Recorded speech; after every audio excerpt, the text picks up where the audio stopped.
How's this? There we go. There we go. Perfect. Hi. Ugh. I can never get the audio right. I can never get the audio right. But anyways, hello. Huzzah. Um if you didn't read the title, I will be giving some simple, easy director's commentary, as well as answering any questions on my recently released Big Boy Behemoth video that I'm very proud of. It took me 2 years to make in terms of its filming and editing, but it also took me 5 years to make in terms of its scripting, because the first rough draft was made back in 2020. Late 2020. Actually, it's almost exactly 5 years of work, I think. So, I mean, let's get into it, I guess. I don't know. Alright. We got this guy. Got this guy up and running.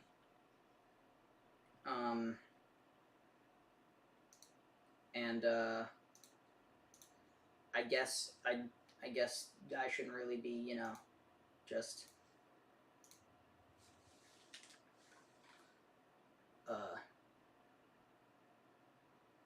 guess we should just get into it, I suppose. So yeah, here it is. As I said, I'm just going to be giving out some commentary on this video, because I think there's actually a lot that people don't know about it that I'm really excited to share. So let's get that done then. So, off the bat already, I start all of my videos with the faint of heart thing. I spelled it wrong this time, which I am not proud about in the slightest. I don't know how I didn't catch it, but it stuck like this forever because that's embedded into my editing software. The text is part of my editing software. I can't go over and fix it with other stuff, so I would literally have to re-export the whole video if I wanted to change that. So I decided it was better to just leave it be. Good evening, boys and girls, ladies, and a gentleman. Down low and shut your faces as I wrap you in the cozy blanket of a story. A story as heartwarming and soft. No, the thing was not intentional. So this was the first thing I wrote, clearly, but yeah, I decided that I would start the video off with a parody of the Battle Block Theater opening cutscene, which it's not great. I mean, As a mother's kid. it's fine, I suppose. I would like to say, Aaron D.B. Atkinson did a fantastic job of animating. Well, I mean, it's not really that much animation. It's like it's not supposed to be very fluid, but it's still cool nonetheless. Yes. Or is it? Once upon a time, there was a site, but this wasn't just any Site site, children. This was Newgrounds, a place full of creators, hundreds of creators, best creators, one and one and all. This part isn't scripted if you couldn't tell. Get it? But it wouldn't be very ladylike of me if I didn't tell you about the most noteworthy creators on board, Paladin and Fulp. They were like king creators of Creativity Kingdom, benevolent moderators to one and all, and the walking definition of some handsome gentlemen. Statistically, you didn't understand what I was referencing just now, so let's start from the beginning. I think that's a decent intro, honestly. Yes, I am live. Thank you. I don't think it's the best, but I think the rest of this intro. Years ago, when I was still ignorant of W-2s and such, I like the rest of this I was intro, having a honestly. conversation with my good friends about our lifelong dreams. After telling me that they thought the legalization of candle marriage would be obligatory Wax Princess reference. Honestly, as much as I joke about it's like it's the fans' fault or whatever, it isn't really. It's not the fans' fault. No one's really clamoring for more Wax Princess. But I think it's funny. I think it's honestly really, really funny. I mean, I find it funny. I don't know. I don't know about y'all, but I do. Oh, and I forgot to mention that I do have my guy with me. Absolute He's coming up in a crazy, minute. I settled for telling them some of my more achievable dreams. I wanted to make a YouTube channel, and upon that channel, release a video praising some of my favorite video games of all time, BattleBlock Theater and Pit People, both games made by my favorite video game company, the Behemoth. When they told me that having a favorite video game company was kind of weird, I showed them some of the half-finished rough drafts of my script, and they realized that I had some pretty compelling points to make. But in the time since that conversation, I realized that all of the Behemoth games are just as worthy of my love and adoration. Those games meant more to me than they did anywhere That is else true. I had ever... I didn't. I'm not getting to that yet. That's in the BattleBlock Theater section, but it's very yeah, the BattleBlock Theater section. I'm sad that I didn't mention that music. It's one of my favorite songs in the game, but also I couldn't find a good place to fit it in without feeling unnatural. Talk to in any capacity. And one day, after a small existential episode, I decided that it was now or never. And I started on my ultimate tribute to the Behemoth. I mean, as you can probably tell, I'm not writing anything on that journal. I mean, okay, I am using a pencil upon the paper of that journal, but it's nothing coherent. It's just scribbles. And here we are, 2 years later. So, here, actually, hold on.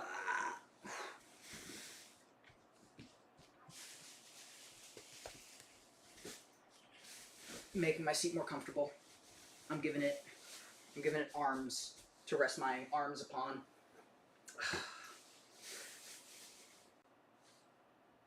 So, in this bit, I'm supposed to look a little dead, which is, I mean, I think that reads fine. But the part that doesn't quite read on camera is my mouth there is filled with seltzer. It's supposed to be like foaming, and I thought that the noise it was making was very loud, and the camera would pick it up. It's not exactly picked up, but the part where I do leak some from my mouth is caught pretty well, I think. Yeah, like that. I think that's good. The Behemoth is my favorite video game company. Let me say that again.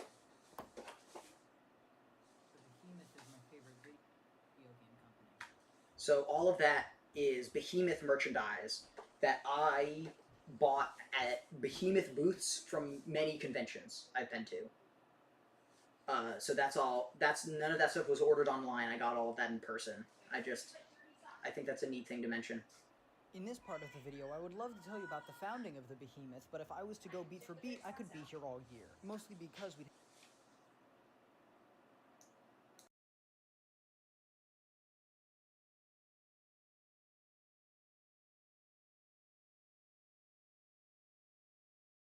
All right. have to talk about the history of Newgrounds, which is a very large, very sharp, but surprisingly tasty can of worms for another day. I think that's a good line. To put it in the shortest terms possible, a Philadelphia man named Tom Fulp was feeling really, really edgy one day, so he created a website to let out all that edge. But by complete accident, the site was built in such a way that cultivated certain ideals and concepts that eventually all merged together. Some of the Behemoth games are on Together Switch. into what we know today Some as of them modern are. content creation. One of the creators on this website was a talented artist by the name of Dan Paladin, who got to be best friends with Tom Fulp somehow. I still don't know how it happened. They made a lot of crappy Flash games on Newgrounds, with the most popular one being this one, Alien Hominid. Then the third hero of our story, John Bays, walks into the room. He tells Fulp John Bays. So, I love John Bays. John Bays is so cool. You have to like dig deep to find his Wikipedia article. I met him in person. Super nice. Great guy. He did seem a little weirded out that I wanted to take a picture with him, but I mean, he let me do it, so he clearly wasn't that put off by it. He would be willing to pay any expenses to put Alien Hominid on consoles if they were willing to put actual effort into it. Then they all founded the Behemoth together. Yay! That's out of the way. Let's get to the point of this video. I love the Behemoth, and I would like you to buy their games. If that's persuasive enough for you, go to the digital storefront of your choice and have at it. But if that's not persuasive enough for you, how about you take a look on what you're missing out on?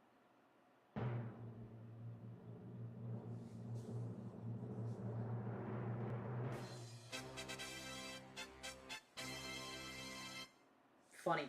Was that really the best intro we had? I would just like to take a moment to talk about the art and all of the art from all of the people. So I got a ton of my friends to make what would be thumbnails if these were all separate videos, but I didn't tell them that they were all going into one video. So they might be a little angry about that now. But I mean, the art's still pretty cool. This one's by Epic Tunes, and I really love how disappointed I look that Alien Hominid is like right on my head. It's real cute. I like it a lot. Alien Hominid is a 2005 side-scrolling arcade shooter, and it's my second favorite game ever made. You play as Alien, who is a hominid, which I just recently learned is not a slur. You're on a peaceful diplomacy mission to Mars or some shit until the American government does what it does best and fucks everything up. And he puts all his diplomacy exactly where it really belongs, directly into the castle of crap. From there, the story kind of changes level by level, but the gist of it is you want to get your spaceship back and go home. But there's one little problem. You see, if you didn't notice, you're an alien, and that means the... Oh yeah, 2005. I had to dub over that because I said 2002. 2002 was the year the Flash game was released, but not the it was the year the Flash game was released, not the console release. If I'm gonna be completely honest, I'm really not that happy with the Alien Hominid section. I think it's pretty good, but it was... I sort of made this video in chunks, one chunk for each game, and then I compiled them all into one big monster video. And this was the one I started and finished first. And like, yeah, it was like a year ago or whatever. I don't think it holds up. I still think it's pretty funny, but like there's just stuff in it that I wish I could have gone back and done better or whatever. It's definitely of Earth wants you dead. I know it's the one I'm least proud of. It makes the game hella difficult, and believe me, it does. But this little guy can really defend himself. He can run, jump, shoot harder, roll around, throw grenades, throw people, slice people in half, jump whose heads off, dig underground, and suffocate. And then there's the power-ups, and those things make him even more dangerous. There's green, purple, red, orange, and... I'm the what? Shut up. I'm not. I hate that that's my most popular video. Shut up. I don't care. I don't care anymore. Blue. All of them allow you to hit through multiple enemies at once, and all of them deal more damage to bosses. But they're not all exactly the same. They have different properties and such. There's only one thing you really need to know about them, though.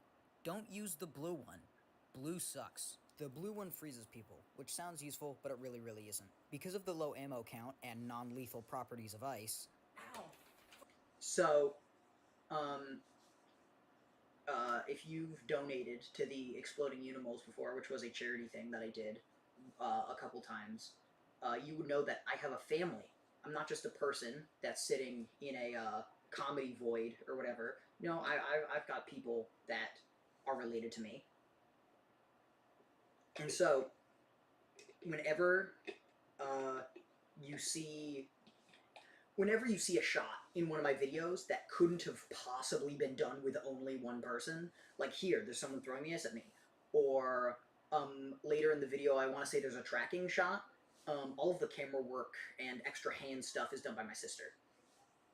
This thing is terrible with bosses, and... I mean, yeah, she will never turn down the chance to throw something at me. Terrible with groups of enemies. Just don't use this one. The controls of Alien are absolutely perfect. Yes, it's janky, but I think that's kind of the point. He does have a fixed jump and a weird, like, sliding movement thing, but it's all the same every time. He always jumps the same height whenever you press the button. He always walks the same distance whenever you press left or right. Yes, it does feel different from like a normal platformer, but it's very finely tuned to this game. You can definitely tell that, like, in the Alien Hominid part specifically, I have to memorize all of my lines before filming them on, like, the set, right? And so, like, back then it was really hard to memorize things that long, so I would just make stuff up on the spot and be like, it's good enough. Which, like, it is, but, I mean, that's part of the reason why I'm not that big a fan of this whole section. After the first stage, you pretty much know what Alien will do and how he will do it at any given time. This game isn't something like Super Mario 64 or Pizza Tower where you go, holy shit, I could have done that the whole time? It's got none of that. Obvious reference? I mean, well, it's not an obvious reference, but, I remember, after the whole H-Bomber guy made the plagiarism in YouTube video, Tom Ska made a response to that video of his experiences seeing plagiarism from him to other people and people he's plagiarized from, talked about his whole experience with stuff like that. And in one bit he talks about, like, illusion, where you make a joke that is like half of a reference, but most of it is like hiding the reference. It is a reference, but the part that matters is making sure that people don't get it, and that is one of those. If you can figure out what YouTuber it's a reference to, good on you. Um, but if you can't, then I guess it makes it funnier. Yes, the game is challenging, but that is not where the challenge comes from. The challenge comes from everything else. And trust me, the challenge is brutal. You will be dying so much, and in so many different ways. There's a cut joke here. I was too scared of getting a little too edgy and not safe for work with my jokes. So I cut it out, even though it would have been really funny. And like later, I do get into some more edgy, not safe for work territory with some of the jokes I do make, but nothing would have been as bad as this one. Which is why I'm actually happy I cut it out, honestly. I just don't think it would have fit the vibe. We've got guns, lasers, birds of prey, cannonballs, pudding hands, tornadoes, fire guns and ice guns, space bombs, land bombs, all the things I've already said except Russian, alien dogs, electrocution, wood chippers, and robot fists. So many goddamn robot fists. Even the scorpions are out to get you, and as we... You're not getting this. This is the Behemoth Snyder's cut. But like, imagine instead of the Snyder cut with all the deleted scenes. No. Imagine if the Snyder cut was the movie as is, but any time that something got cut, Zack Snyder would walk into frame on a green screen and be like, "Hey, in case you were wondering," and then he would just like explain all the stuff. Yeah, so this is the Snyder cut, but also like, no, you're not getting any of that. All of those files are lost to time. We all know, scorpions are natural pacifists. Scorpion wins. Except for that one. Ignore that one. Really proud of that joke, honestly. I think that's a great...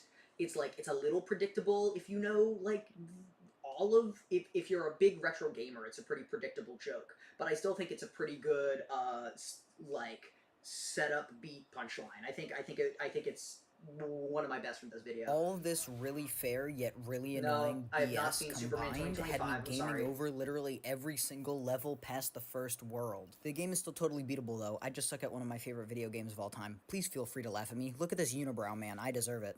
People make fun of my unibrow, like, a lot. It doesn't get to me because it's not a thing I care about all that much, but I think it is just a funny thing for people to focus on.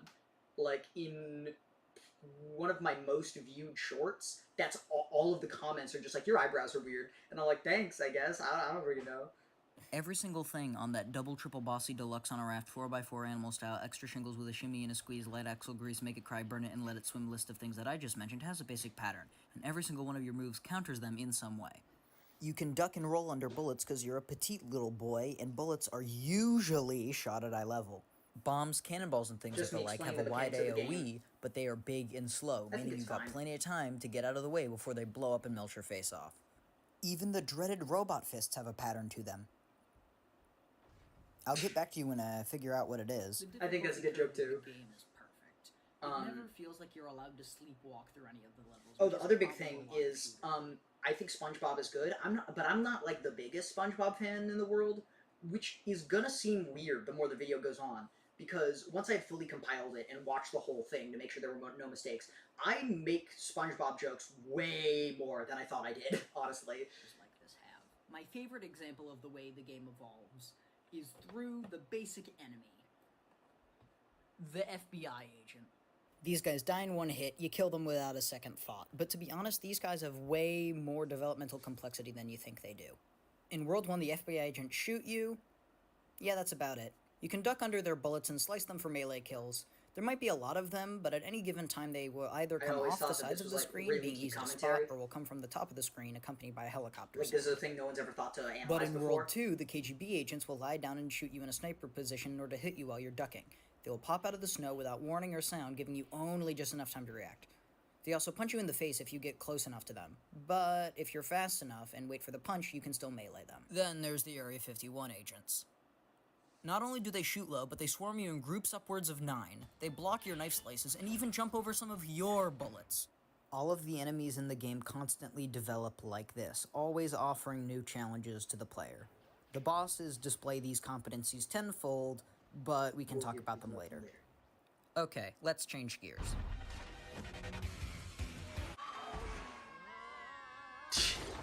So that joke comes out of nowhere. I'm happy that it exists.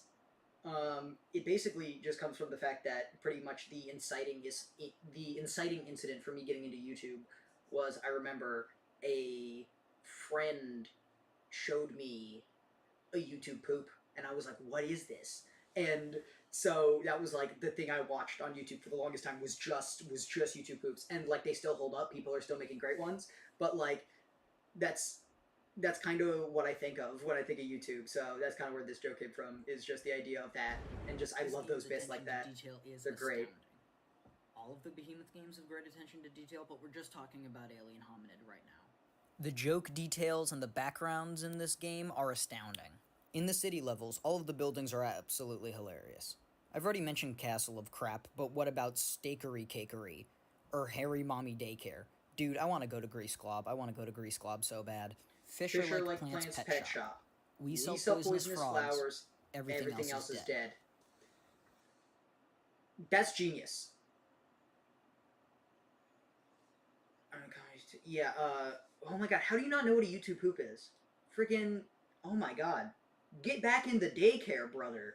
If you don't know what a YouTube poop is, you need to friggin' go back to watching like Coco Melon or whatever. Yeah, it's a comedy style. It's a sort of thing where people just take clips from movies and TV shows and such, and they just edit them in like any and all ways they can think of to make it funny. And it's awesome. In Russia, the bears are just like chillin'. In Area 51, they send other aliens to attack you. In the space levels, you have to collect the pieces of your spaceship, and one of those pieces is a DJ speaker set that blasts epic tunes the entire time you have it equipped. During each of the mini-games, you've got— Wait a minute, did I just say mini-games? Yes. The Behemoth didn't think you would be satisfied with how short the campaign was for the price of the game, so they added a buttload of mini-games for you to try out. This is a thing they do in all of their games. Some of them might be hella fun, and some of them might be hella annoying, but all of them are memorable. You've got All You Can Eat, the challenge modes, the worst achievement ever made, and PDA games. This seems familiar. We're definitely putting a pin in this one. So this is actually something I learned during the making of the video. I never played any of the mini games in Alien Hominid when I played it when I was younger. So the whole PDA games thing was like new knowledge to me. And speaking of putting— Cool transition time. We're finally at the bosses, and I think this game does a really good job with them. It's the most memorable part of the game for most people.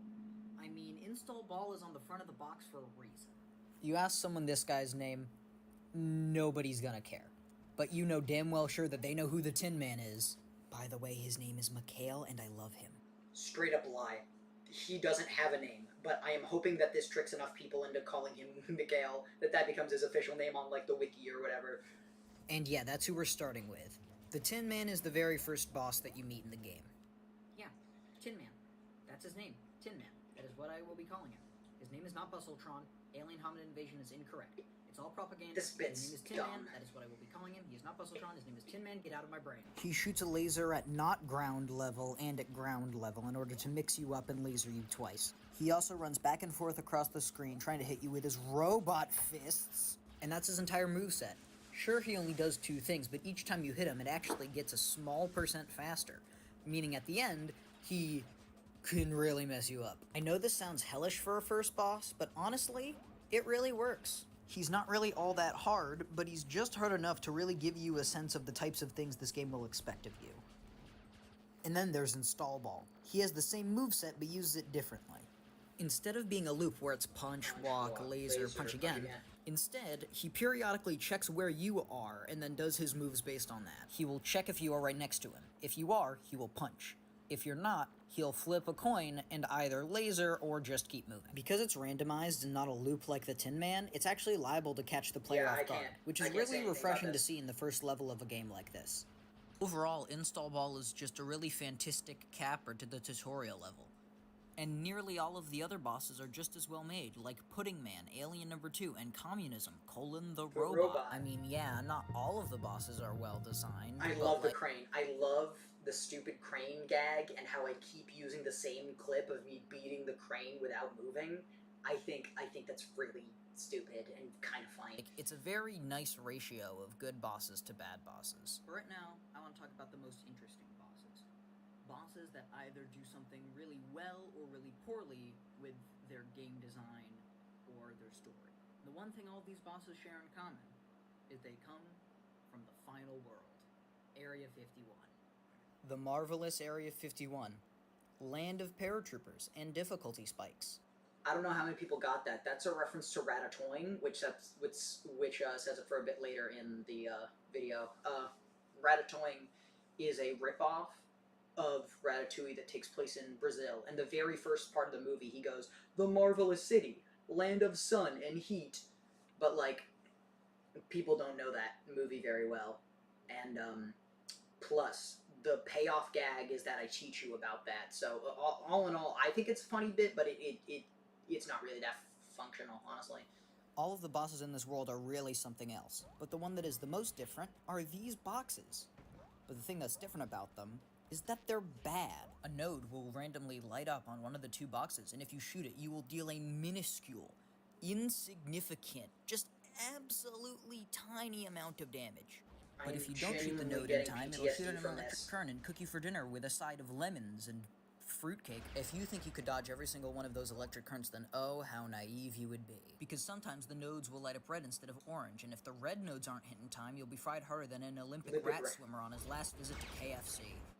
That's about the time that they found rats in the deep fryer at a KFC. I think it's funny. This boss alone is the reason I've only played the game twice. Once when I originally played it, and once for this video. That's true. Next up is Simon. I know nowadays it doesn't seem like the most original concept for a boss fight, but this was like 2004-2005. This was pretty novel.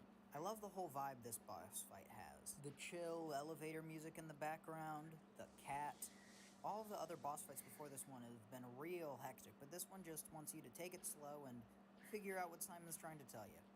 After that is the final boss, and I can't wait for you to say, "Oh, hey, I remember this guy." So yeah, Install Ball is a little miffed that he wasn't able to kill you the first time around, so he's trying it again. And this time, he's kicking it up a notch. Maybe even 2 notches. Probably at least 6 notches. I'm not a fan of his little bomb buddies and his giant robot fist, goddammit. But his weak spot is an interesting puzzle, and his lasers might be one of my favorite bullet hell moments in any video game. Spoiler alert for those who care. After defeating Install Ball, you apologize and befriend him. Together, you two destroy the rest of Nevada. So Area 51 pulls out the final trick. You've toppled the American government. You've killed the leader of Russia. You've murdered the entire staff and cargo of Area 51. And now it's time for the final boss. My girlfriend's husband. So something funny is technically another illusion bit where I make a reference to another YouTuber, but I cover it up like it's hard to tell what the reference is. But it's not that, because I made the joke first. The video that the reference joke would have come from came out after I was done editing the segment. So, I don't know. The whole game has been seeing how you react to bosses, but now it's time to see how you react to yourself. Just by looking at him, you can tell that this alien is literally just a better you. His arms are bigger, his gun is bigger, his bullets are bigger, his grenades are bigger, his spaceship is bigger, and between you and me, I think he's overcompensating for something. When I said, learn to react to yourself, I wasn't lying. All of his attacks are things that you've been doing the whole game. He can run, jump, shoot, roll around, throw grenades, slice people in half, punch people's heads off, and fucking party. For a game with no dialogue, the emotions here are immaculate. He cheers when he kills you, and the agents are constantly rooting him on. The rivalry of this battle and the malice that is just oozing out of this lad is so damn palpable that I could accidentally hit my head on it. I promise I'm good at this game. This is genuinely one of the coolest bosses in gaming history. Every part of it. The dialogueless story, the music, the art, and the difficulty mixes together into one of the best final boss meals I've had in a long time. So I did actually make that. I did actually drink that. It was as bad as it seems. After committing genocide and destroying alpha male culture once and for all, Alien finally gets to go home and tell the rest of his colony which planet is next on their hit list. So, overall, game's pretty fucking great. It isn't perfect, don't get me wrong, but for the first game of a, what was at the time, brand new... Yeah, I know the audio balancing on the, like, chair moments aren't that good. Does anybody remember Rareware's first game?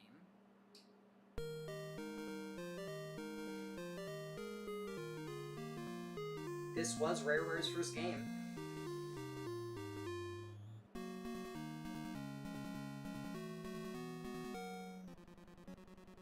These were dark times.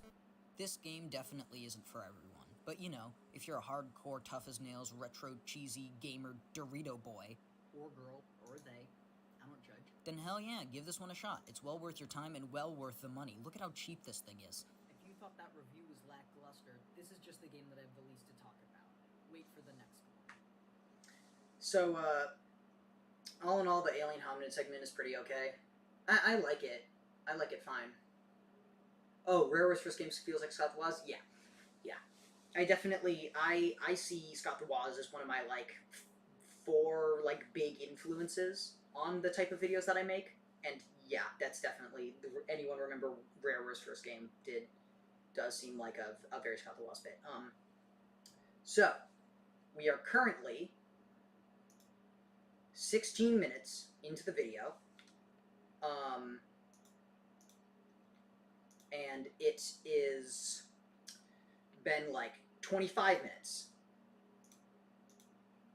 Would we like to keep going at the same pace, or would any of you be mad if I put it at like 1.25, 1.5 times speed? Thoughts?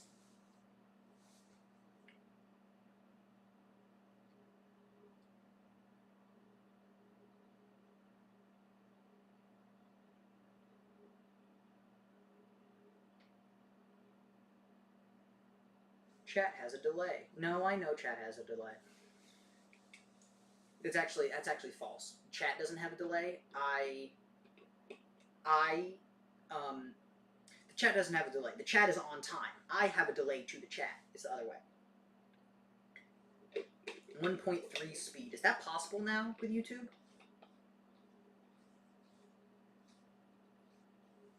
Hold on. I gotta check this.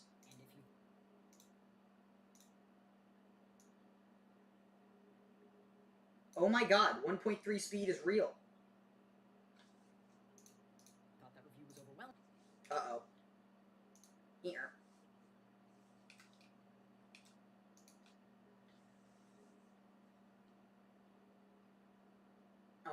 Anyways, I like this transition. I think the transitions are pretty good. It was lackluster. This is just the game that I have the least to talk about.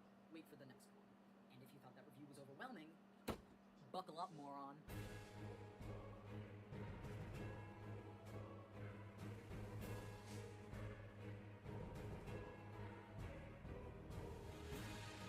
Castle Crashers is a 2008 arcade side-scrolling beat-em-up, and it's my second favorite game ever made. No, sorry. It doesn't feel right, you know? I'm going back to 1, I'm sorry. This may take all day, but, it'll be worth it, I guess. You control a collection of chromatic knights on a courageous crusade to collect the kidnapped princesses and kiss them. Licky style. I have no clue how that works with a helmet on, but you do you, buddy. The knights, just like our boy the alien, have a surprisingly wide array of moves to kill people with. Light attack, heavy attack, jump, shield, and use an item. Holding down the right trigger, I have no clue what button it is on keyboards, will activate your magic juice and allow you to turn any of those previous commands into magic commands. You can use light magic, heavy magic, magic jump, and jump magic. I really don't have much to say on the Castle Crasher segment as a whole. You have the 4 I think it's default pretty knights to good. pick It's from not my upon booting up favorite. the game for the first time. Red Knight, the frantic and nervous wielder of lightning. Blue Knight, the apathetic yet determined commander of ice. Orange Knight, the happy and possibly evil thrower of flame. Or the leader, Green Knight. He farts on people. Really, really hard. But if you don't want to play as any of... Yeah, I don't have much to say on the Castle Crashers segment, just as a whole, honestly. It's pretty good, but it's also the longest one in the game. It took me probably the longest to make out of all of them. And, you know, I think it's good. Those nights, that's okay, because there are 31 Okay, playable ouch. characters to choose from. What is this? Today's sponsor, Raid Shadow? I'm joking. You thought I wasn't, though, right? The Raid Shadow Legends bit is funny. I like it. This is such a long list of characters. I don't know why I kept this in. We've got the bear, who has wind abilities, the killer beekeeper, who uses the power of bees, or the industrialist and the fencer, who use saw blades. The cult minion uses dark magic. There's the brute, who uses thorns and nuts and nature stuff. And the alien, who looks vaguely familiar. Or what about the Grey Knight, who can throw things and rain arrows from the sky? Or the thief, who can throw things and rain arrows from the sky? Or the Grey Knight, who can throw things and Get rain a load of arrows this from guy. the sky. Thinks he's funny for Or doing the a really peasant, long who can bit. throw things and rain arrows from the sky. Or the conehead, who can throw things and rain arrows from the sky. Or the civilian, who can throw things and rain arrows from the sky. Or the royal guard, who can throw things and rain arrows from the sky. Or the stoveface, who can throw things and rain arrows from the sky.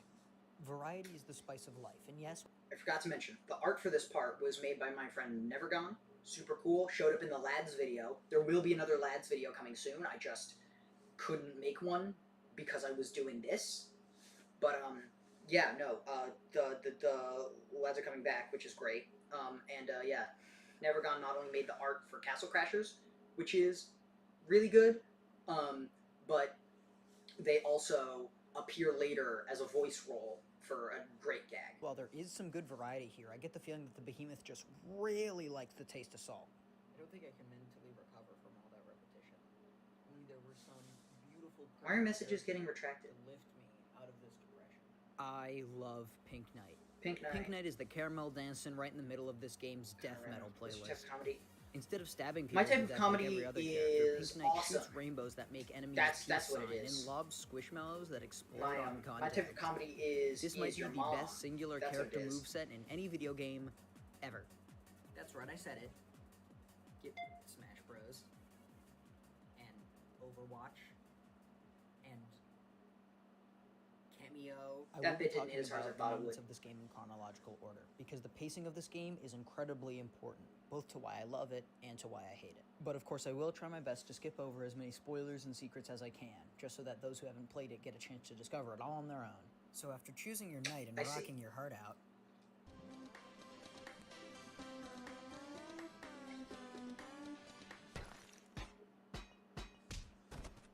a Grey Knight falls down the stairs and dies.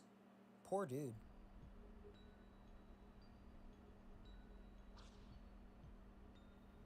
The king's magic gem thingy gets stolen by the evil wizard man, who we have to go kill. But because we're not easily motivated, I guess the princesses are stolen too, so that we can go get them back. Sure, why not? So after a quick tutorial, you get booted into level 1, Barbarian War. And it's perfect. The loud battle drums blasting in your ears, the cool as hell barbarian designs, and the fact that they look so cool and deadly really makes you feel better and more powerful when you kill them. And you kill a lot of them. These guys are very easy to kill. The music, artwork, and level design all work in tandem to make you feel like a great legend being called back into action. And after all these years, you've still got it. Even coming upon the first mini-boss, the War Machine, doesn't faze you one bit. Sure, you might take a few scratches or bombs to the face, but you beat it with otherwise relative ease. You even deal 999 damage to it in a single hit. You are invincible. These barbarians don't stand a chance against you. And even once you get to his lair, the big bad boss of the barbarians doesn't seem all that bad.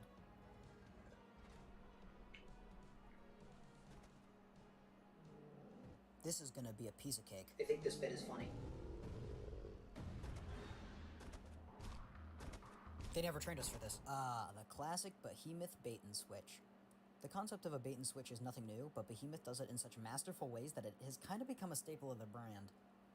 Most bait and switches are story-focused, but theirs weave into the gameplay so seamlessly. Case in point, the Barbarian boss. Nobody cares how powerful you were, because right now, this big old beefy boy is here to bring you back down to earth and humiliate you. Half of this monologue huge chunks is of damage just... off of your health, but every time he successfully hit you, the entire half of crowd this monologue cheers is me and being laughs in really your face. interesting If you and die talking here, really not cool only stuff do you about the get a game, and the chance other to half try is me again, not knowing what but to say the and game just continues to talking show you BS all out the of my intricacies mouth. of the gameplay and how it works and how you can beat bosses like this. Like, what does that sentence even mean? Right? Like, I was just I didn't know what to say. Like, I couldn't transition well out of it, so I just kind of said nonsense that vaguely sounded like it was like coherent game analysis, and hope no one would notice. And to be honest, no one did. So that's that's like a great boon of having like a much longer video, is that any like really tiny mistakes like don't get shown off that much. And when you finally do succeed, it is so worth it.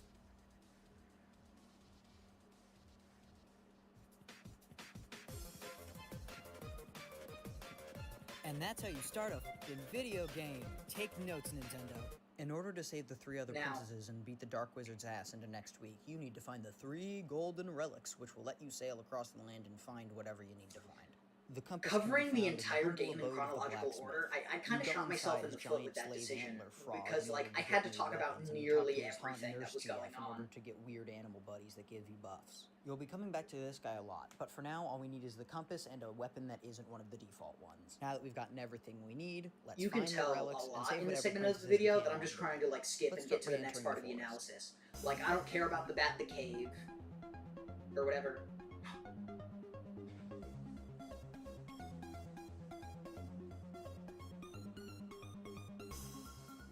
This game's soundtrack is nothing short of perfect. I don't exactly like the songs by themselves, but in the context of the game, there's literally no better songs. These guys right here, they did an absolutely amazing job. From the goofier tracks, to the more epic ones. You know, to my knowledge, this is the only time that I've done like a video game music montage without And putting even the funny absolute meme dances over it.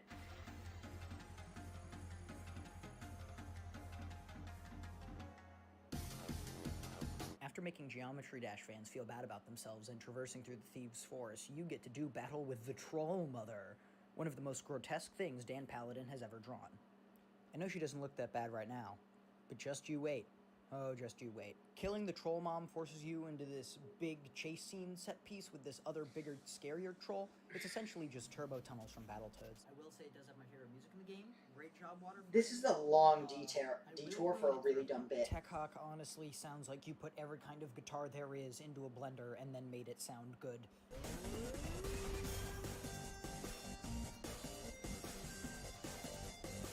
But in a later part of the song, there is a melody that may be a bit familiar to a few people.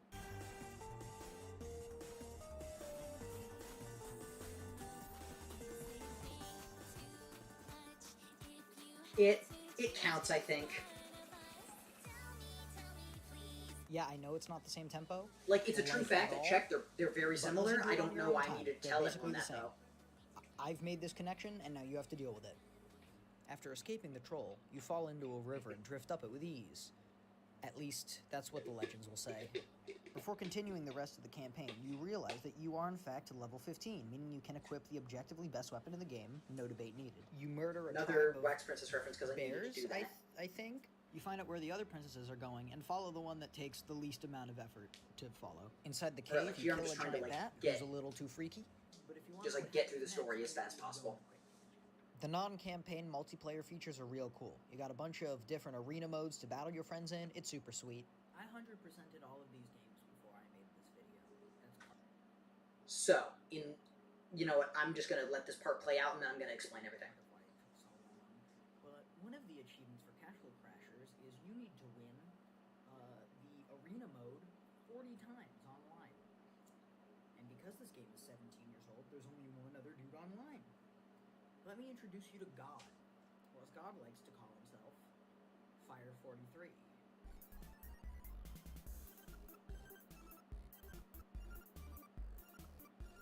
No, we do not. JJ Comics, we do not. How am I supposed to deal with this? This guy knew things about this game that even I didn't know, and I know Tom Falk. Just a little humble brag. 2 out of the 3 founders of the company that made this damn game. Speaking of which, hey Dan, if you're ever free, maybe we could. So after making a shrine and doing some sacrifices, Buddy, if you don't do this, I can't 100% Castle Crashers. Okay? Fire finally decided to let me win 40 times in a row so I could get the achievement. And then we went our separate ways. I continued to film footage for this video, and he continued to grind arena against people who aren't playing the game. Till a couple of days later, he goes, "Yo, what's up? You need any help?" No, in fact, I did not need the help. But this is Fire we're talking about. Would you turn down Ninja if he wanted to join your league team with a sandwich and chips not asked for? So, first off, this bit. I mean, it says it right there on the screen. I don't need to do the director's commentary for this. I made a bit, then realized it wasn't relevant anymore, so I changed the bit to be always relevant, because Ninja tweeting about how his braless wife gives him lunch while he's playing a game of League is still hilarious, honestly. That's still, like, the funniest thing. Also, previously, Fire, great guy. He said I was allowed to record. He said I was allowed to record our sessions. I sent the video to him once it released, and he still hasn't responded to me. So, like, I don't know if he knows, like, how I paint him in this video. All he knows is that I recorded the stuff. Anyways, and then the third thing is I said I 100%ed all of the games. I lied a little bit. If you go to my Steam profile, it says that I haven't, but if we count my entire playtime of these games across multiple consoles and the achievements I've done and my separate playthroughs, I have 100%ed all of these games. There were just some that I had to 100% on Steam and some that I didn't. So that's why it said that. Who is Fire? Fire is the guy that's going to help me out in Now this that section. God has completely taken your side, it's time to go and crash a wedding. This is one of the hardest levels in the whole game. Mostly because if you're leveling up at the expected rate, this should be a little too much for one person to take on their own. It throws waves upon waves of cone heads at you. Not only do they deal way too much damage with both their lightsabers and their bombs, but they're also heavy enemies, meaning that juggling, that weird thing you do where you hit someone up into the air and then you hit them so much in the air that physics does not allow them to come back down again, is like 5 times harder to pull off on these guys. But with the heat Fire's packing, it's not really even that bad. The level ends with a face-off against the Conehead Groom, a battle that switches between bullet hell piano.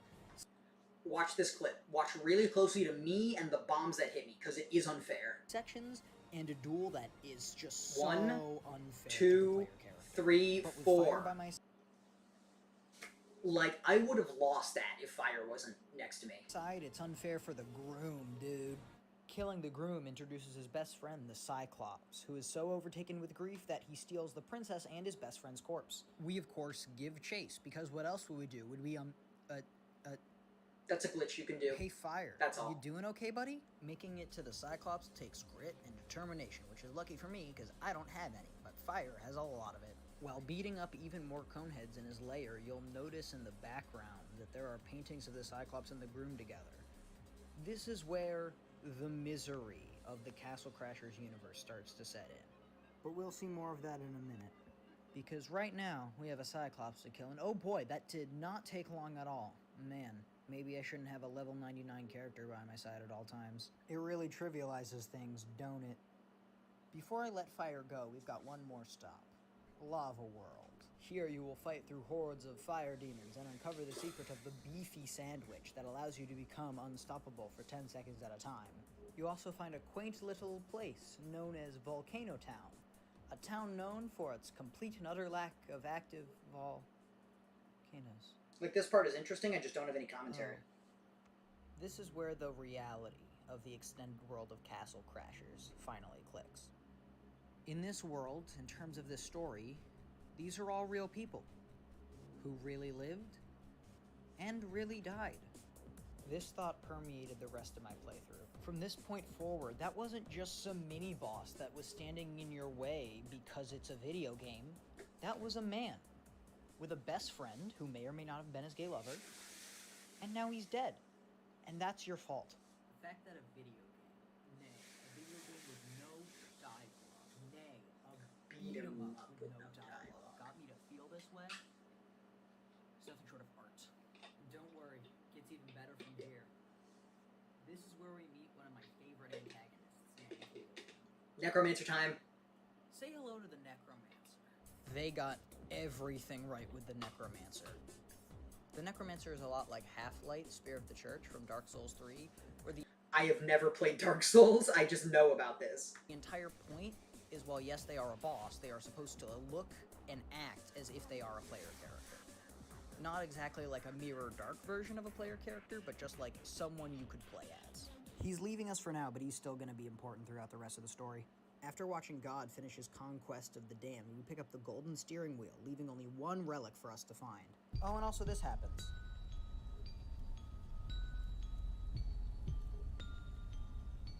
Oh yeah, and then we have to leave the necromancer alone for a bit. After kindly saying goodbye to fire, you break into the industrial castle via the power of Sigma Skibbity Riz, and then...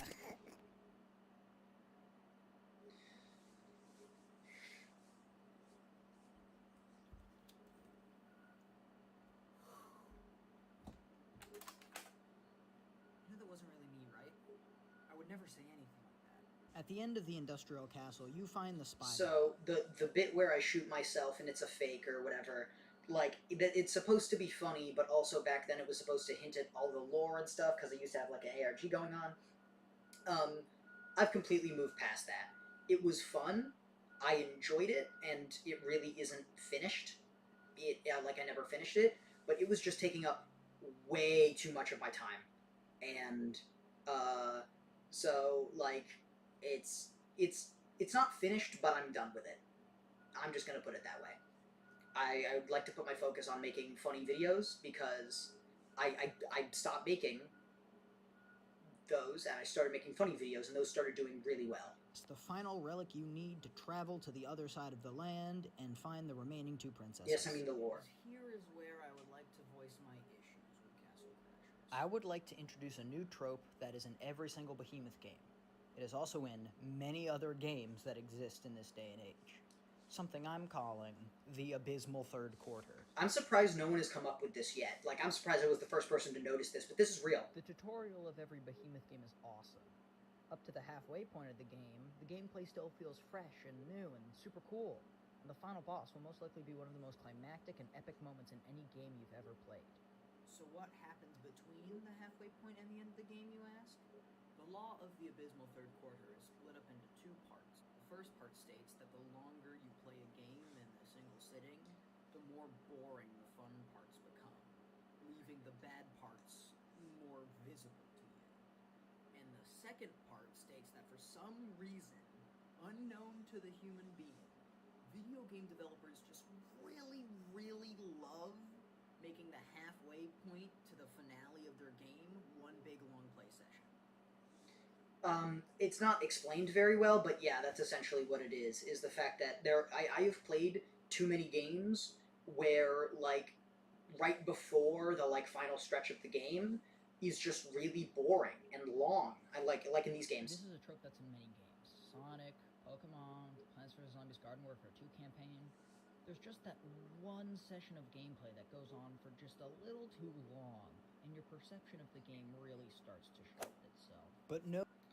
Like this is a real thing, and I don't know if people, like, noticed this, or if, like, I'm just different.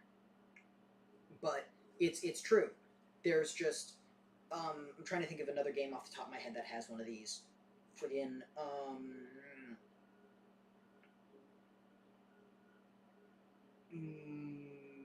Mario Odyssey, for instance. Let's go with Mario Odyssey. Who really cares about, like, who really cares about, like, the Snow Kingdom, you know?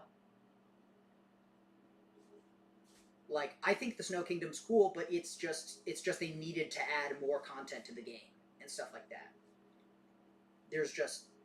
Or, like, another one that I was playing recently... I forgot. Man, why am I like this? But, like, it's true, though. It's true. This is a thing that's in a lot of games. And, I don't know how to fix it. I think it's just a part of life that we have to deal with. No game suffers from this trope as bad as the Behemoth games do. But what problems start to show themselves the longer you play Castle Crashers in particular? Well, it's mostly about how robotic the campaign feels. It isn't exactly the same every time with the RNG and whatnot, but you can't change it a whole ton and have totally different experiences. It ends up landing in the exact sour spot of replayability. Not exactly the same every time, like Alien Hominid or a Mario game. Deep gameplay complexity with endless replayability found in trying to perfect the game, with like speedruns and challenges and stuff. but it also isn't insanely different every time, like The Binding of Isaac or other rogue games. So I usually, if I ever take footage that I didn't record, I always credit it in the corner. I mean, not always. That's a thing I started recently doing once I became more professional. But like in my most recent videos, that's a thing that I do.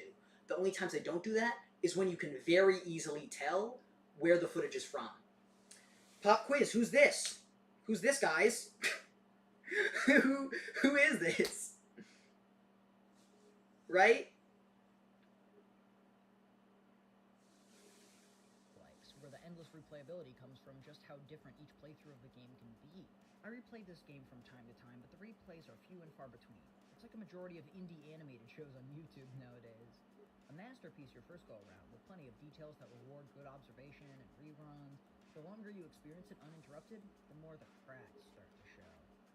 Yes, that is how I feel about Castle Crashers and other games, but also that is me dissing those shows a little bit. I think Monkey Wrench is easily the best of those three, but yeah, I am dissing Viv C Pop and Glitch Productions like a little bit because I like to cause controversy. Honestly, I like being a guy who disagrees with everyone. I think it's funny.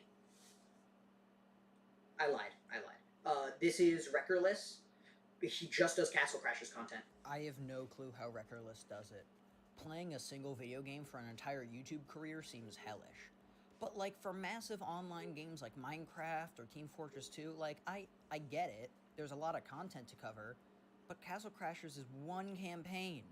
And it can get so boring sometimes. It's good, don't get me wrong, but due to the abysmal third quarter, I still don't quite understand why it's held in such high regard as this untouchable masterpiece, the best thing that was ever on the Xbox 360. Some of the parts of this game are undoubtedly really, really good. It is still my second favorite game of all time for a reason, but I cannot in good conscience call it the best game that Behemoth has ever made. I thought I was gonna get crucified for this stuff. People see in this game. Is it the Orange Princess? It's probably the Orange Princess, isn't it? Haha, hot women. This game is an ocean of fun. And splashing around, having a great time. It's beautiful. Oh! We have Aaron in the chat. Hi, Aaron. Aaron was the guy who animated the opening sequence to this video. He's a cool guy. I think, I don't know, I haven't checked recently. Maybe he recently, like, did something illegal or whatever, or got canceled. But, I mean, I think he's cool. Remember that eventually there's going to be a drought. All of the fun is going to be soaked up by the hot, hot rays of the sun. What's what from? Oh, the hot women. That's official art from the game. Boiling sun. And you will be left dehydrated and alone in the desert.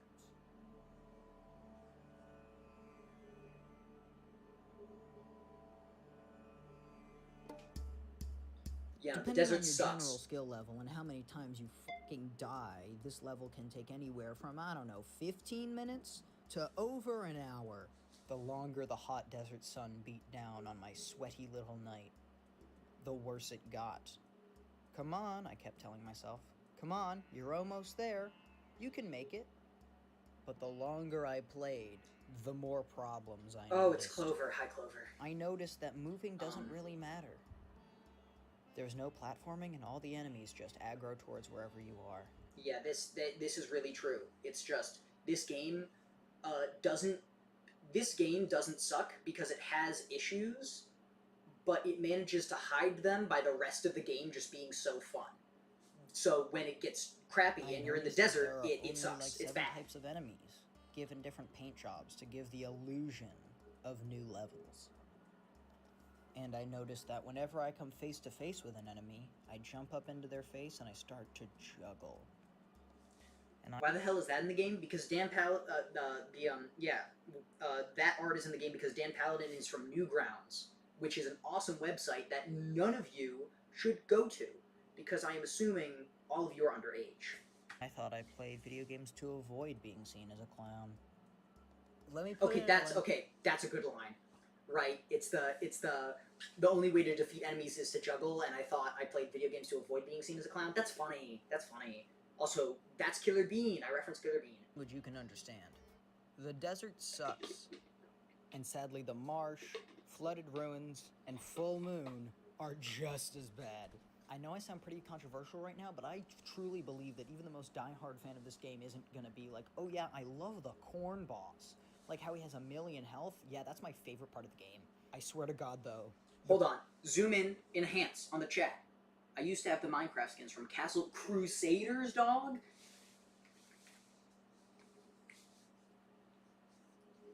Yo, I love Castle Crusaders. It's my favorite. It's my favorite game. I love Castle Crusaders. Corn boss is like way worse than the frickin' boxes from Alien Hominid. He is that bad. I hate this guy so much. Then again, Medusa is the boss that comes right after him, so I don't know. I guess this whole section of the game just balances out to being kind of mid, I guess. Hot women. The joke The is hot abysmal women. third quarter finally ends. It's not a problem. I know who my audience is. Okay, it's a give and take relationship where like sometimes the joke is that I'm awful, and sometimes the joke is that I know the audience is awful and they want to see that. With Snow World. A level that, while yeah, is just as long as the other 3 levels from beforehand, definitely has more going on to keep you on your toes, like ice towers or slippery physics. Snow World ends with a fight against the Frost King, one of the longest fights in the whole game. It feels so unfair, dude. He's only visible for a couple of seconds after teleporting, and he teleports again immediately once he's done with his attack. An attack that half of the time freezes you in place for like 30 seconds at a time. The only reason this fight is beatable in single player is because right outside his front door, behind a house, there's a little Yeti pet you can pick up who makes you immune to being frozen. Finally, after like 10 minutes of boss fight, you chip him down to his last little inkling of health. And then he... Oh, God. I am so sorry, man. Why does this game want to make me feel bad for killing bosses? They're bosses. That's what you do. It's a video game. This isn't some experimental indie horror where they're trying to figure out how to Pavlov the player into hating playing the game. This isn't Bioshock. This is motherfucking Castle Crashers. Why are they doing this? Am I thinking too deep into this? Am I just too smart? I think that's a really good bit of Oh, his design is so cool. Yeah, no, the ice guy, he's a great design. He's very good. There's if you look at it, so the official art of the Orange Princess that I was talking about earlier comes from the official art for the Orange Princess comes from like a panel of like I want to say 6 or 7 like official art pieces, and one of them is of the ice the Frost King, and it looks really good. Saving the blue princess means there's only one left. Orange. Beautiful, beautiful orange.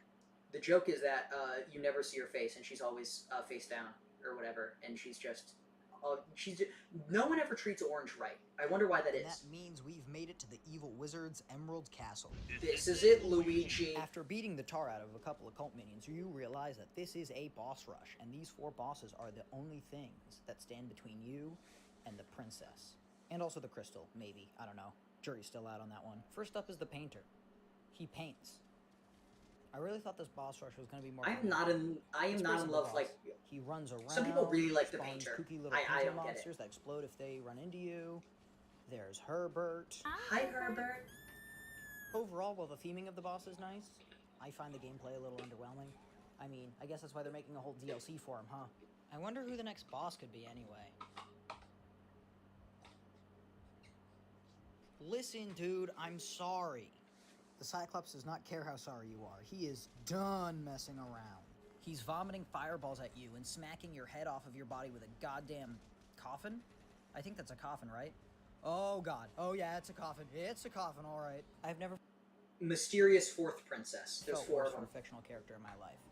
Whether that fictional character is me, the Cyclops, or the Groom is still up for debate. But don't worry, you should still fight. You should still fight hard.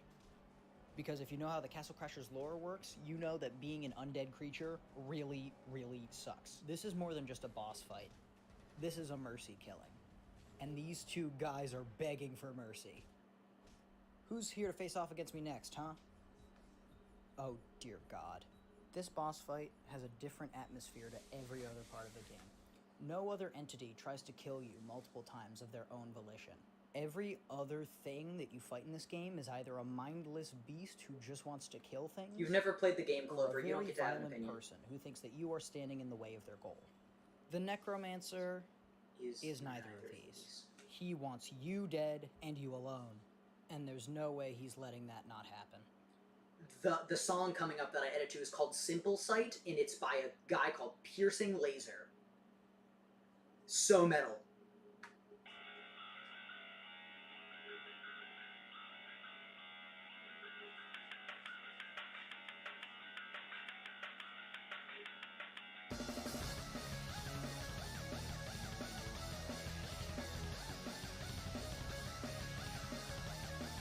I love the Necromancer!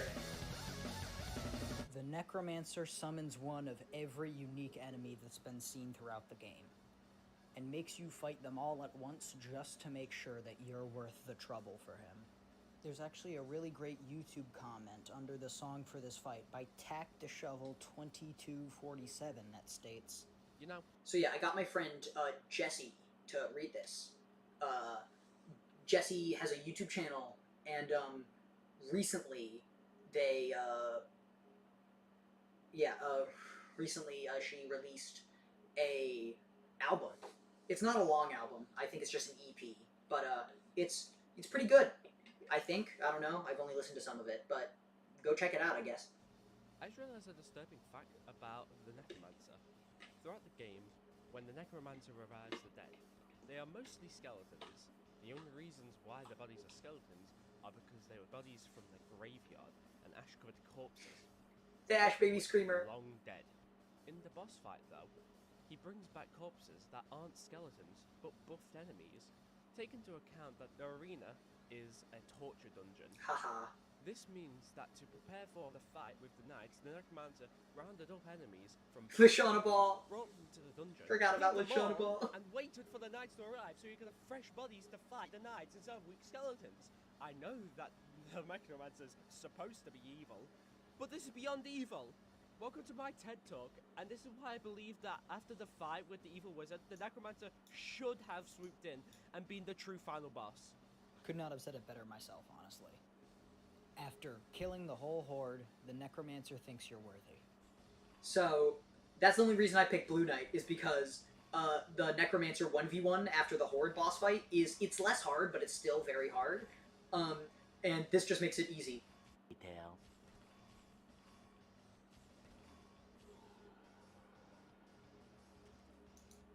Maybe I should have picked another knight. The boss fight's actually supposed to be really cool, I promise. Yeah, and the evil wizard's just a victory lap. He's really not that hard.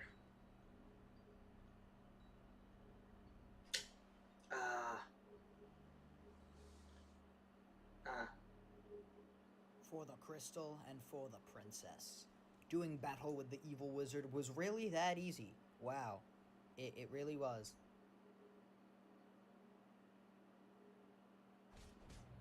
Hey, how's it going? Yeah, I lied. Jack The evil Black wizard clip has of him more going, "Hey, how's fans. it going?" The classic That's funny. Behemoth bait and switch is back in full force. My pants were so shitted the first time I saw this.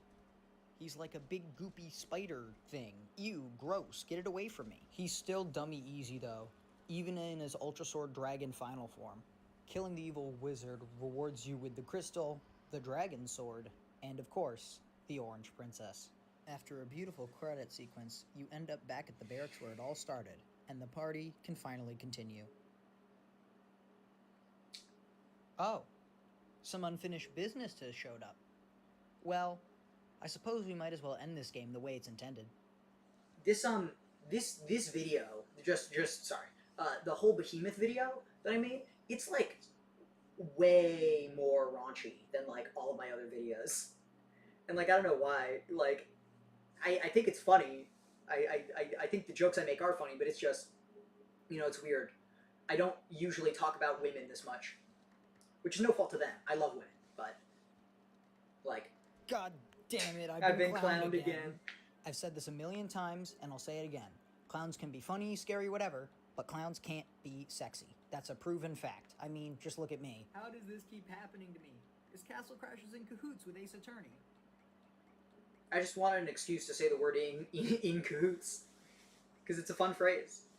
And on that frankly upsetting note, the game ends. And even after all that, there's still so much I haven't talked about. Back off Barbarian, the DLCs, literally all of the characters. There's still so many. But I don't think I need to talk about that stuff, because with all of the information that I have given you, we can both agree that this is a pretty cool game. In single player, the campaign definitely has a couple of real low points. But other than that, there is not much I can find bad to say about this game. It is still, to this day, very awesome. But not quite as awesome as...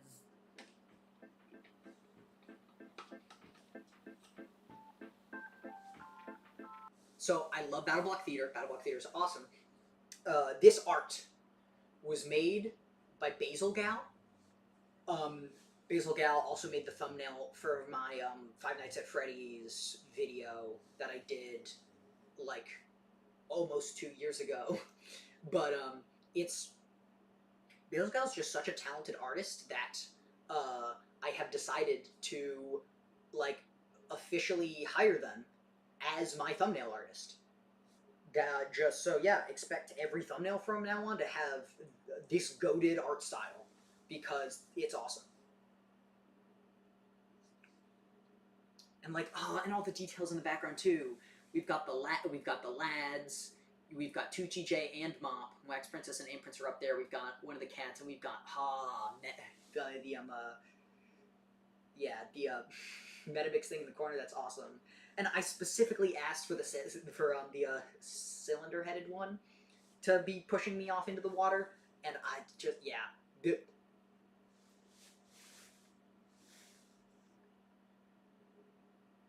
absolute cinema.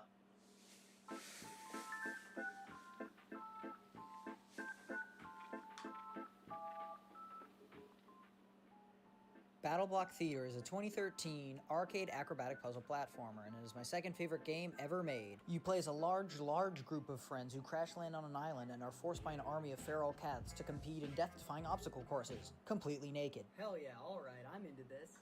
My mom asked me to censor that, actually. Because I showed this video to I show like almost all my videos to my family before I release them to just get like a quality assurance thing. And that was like her one note was like, hey, could you maybe, and I was like, fine. It really wasn't that hard, but I do think it's a funny bit. This game holds a very special place in my heart. Sure, that may seem weird seeing as this game has a literal dedicated fart to explode button, but I need you to trust me when I tell you that this game means something to me. I was but a young lad playing on my first edition Xbox One. Okay, listen, if people are allowed to be nostalgic for the Croods and old Fortnite, then I can be nostalgic for the early days of the Xbox One, okay? I'd hear that oh so comforting. And for the next 3 hours, I'd be living the dream. Skylanders. Check it out. This is my sarcastic face. The Lego Star Wars games. I just really like the Star Wars in fun new ways. Project Spark, which I'm still convinced is the best thing Microsoft will. I really like that foghorn sound effect. I found the foghorn sound effect and it just, the moment struck me. I think it's a really funny foghorn sound effect. Will ever do. Really? Where's the rest of you? Oh, I almost forgot the best part. And who could forget Rayman Origins and Rayman! Legends? Proved himself to be absolutely unmanageable. I gotta stop making jokes about this type of stuff, man. My mom watches these videos. Or at least, like, I assume she does. I haven't checked on her in a couple weeks. The urge to play this funky little game struck me on a whim when I saw that it was in our library and this was the front cover. This is a true story. The game was above my pay grade, so my dad went to go check the ratings and saw that, yeah, it could be worse, and promptly allowed my little stupid baby boy account to play it. It then instantly became my favorite game of all time. It's a game that kind of shaped my humor in a way. So, like, why did you unblock it, Dad? All of this is your fault. You could have stopped this. But 10 years later, does it still... When showing this video to my family, my dad did not laugh at that joke. He was just stone-faced the entire time. And it, how does she feel about the swearing? The swearing's fine. It's all censored. I think she'd also be okay with it if it wasn't.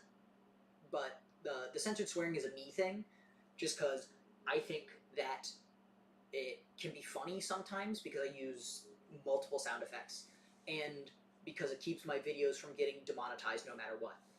hold up? Frickin', yeah, duh. It's a Behemoth game. It's not my favorite game ever anymore, as you may have heard, but I'm sick and tired of people like me talking about games they used to like when they were younger as if they suck now or something. Yes, a childhood classic. A perfectly fine game for those who don't know what a real gaming experience is like. Nyeh. Like, are you for real? No f***ing dude. No. I picked a fantastic game to be nostalgic for. So here's why Battle Block Theater is awesome, and most importantly, awesome. Let's talk about the worst aspect of this game first. The gameplay. This is one of the most tight and responsive platformers I've ever played. Yeah, when I said this game was good, I wasn't messing around. On a level-by-level basis, this game is about traversing a small maze of blocks to get to the end while killing as many armed guards and finding as many shiny things as you can along the way. Hold up, something seems off. So yeah, actually, for those unaware, the Behemoth took the most popular minigame from Alien Hominid and pumped it up with so much extra content that the outer film exploded, leaving grease stains all over the wall and a beautiful butterfly in the form of Battle Block Theater. God, that was so gross. Why the fuck did I write that? I think that's a great bit. Because they already It's like, yeah, it's gross out humor, which like I'm also not a fan of gross out humor, but I think it makes it funnier if after it cuts to me like writing the script being like, this is gross. Like I think that's really good. Wasn't really that great. The biggest example I can think of is the play control. Both games have zero momentum buildup. You are either standing still or moving at top speed. There is no in between. This works to your advantage in Battle Block Theater because you can always predict where your guy is going to be. Your run speed is always the same, your jump arc is always the same, and before the Rackalope chase even begins, you know if you're going to be able to survive it or not. That's what those things are called, by the way. They're called rackalopes. People don't know that. But in PDA games, it all makes it dysfunctional. Not only do you have the tiniest, most infuriating amount of startup and wind down to your running animation, but you've also got a jump arc you've got to commit to harder than me in a relationship. Listen, ladies, no matter what, I'll promise hold on, are you putting up the nerd picture from earlier? Okay, dick move. I think that's a really good callback. Like, you're not expecting it. The point I'm trying to make is that in Battle Block Theater, the controls are so responsive that whenever you die, it's always your fault. Unlike in PDA games where I can never get past the 6th level. In essence, they made the game feel more consistent, if that's what you'd call this. If you... This, now, speaking of my, why are they called rackalopes? Because it's a jackalope, which is a rabbit with antlers, and a raccoon in one thing. Rackalope. So my dad did not laugh at the joke that I made about him letting me play the game, but he did think that this was some like interesting analysis, which I agree, by the way. Look at the best 2D platformers, they all kind of have the same ideal of speed and momentum. Mainstream ones like the older Sonic games and the newer Mario games really love the idea of getting into a flow state and beating the level in a single try. Indie darlings like Pizza Tower and Super Meat Boy take this idea to its logical extreme, letting you go nuts with the momentum and speed, and basically begging you to bring out the speedrun timer. Celeste lands somewhere in the middle, having slow, momentumless, almost methodical platforming when not using your dash, but as soon as the dash gets introduced, oh boy. But Battle Block Theater still surprises me, because it is the only game I have ever played to completely remove momentum. No, the jumping physics are while awesome. Still being just as functional, fast-paced, and satisfying as all of those other games I just mentioned. It's hard for me to explain without you playing the game yourself, so just like trust me on this. The controls are so consistent. Yeah, that's awesome. I think that's some good analysis, and I think I did it well, honestly. What was I going to say about the analysis?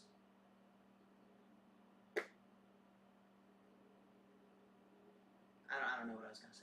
The consistency doesn't only make the controls fun, it also makes them easier to learn for the people that are being forced to play multiplayer with you. Ah yes, the Behemoth loves their multiplayer. Perhaps a little too much even. The biggest problem with the Behemoth games, aside from the looming specter that is the abysmal third quarter, has gotta be that they are way worse single-player experiences than they are multiplayer experiences. The latter half of Alien Hominid is way harder without a buddy to play it with, and single-player Castle Crashers may be the worst experience I've ever had in a game I like. Battle Block Theater bucks this trend by feeling less like a good multiplayer game with poor single-player implementation, and more like a good single-player game with fantastic multiplayer features. It's Mario Kart, not Smash Bros. Are you picking up what I'm putting down?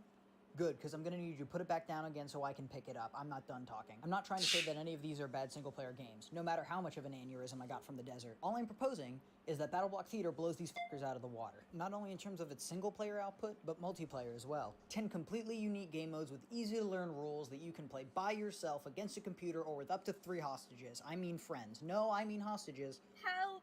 Help me! That's never gone again. Scared. like hoyoverse in here. And I think that's a great bit, is, like, sure, saying with up to 3 hostages would be kind of funny, right? But I think it's even funnier to get my actual friend to voice a hostage. It was nice. It was nice. Also, if you're watching this stream but you haven't watched the full Behemoth video, what are you doing?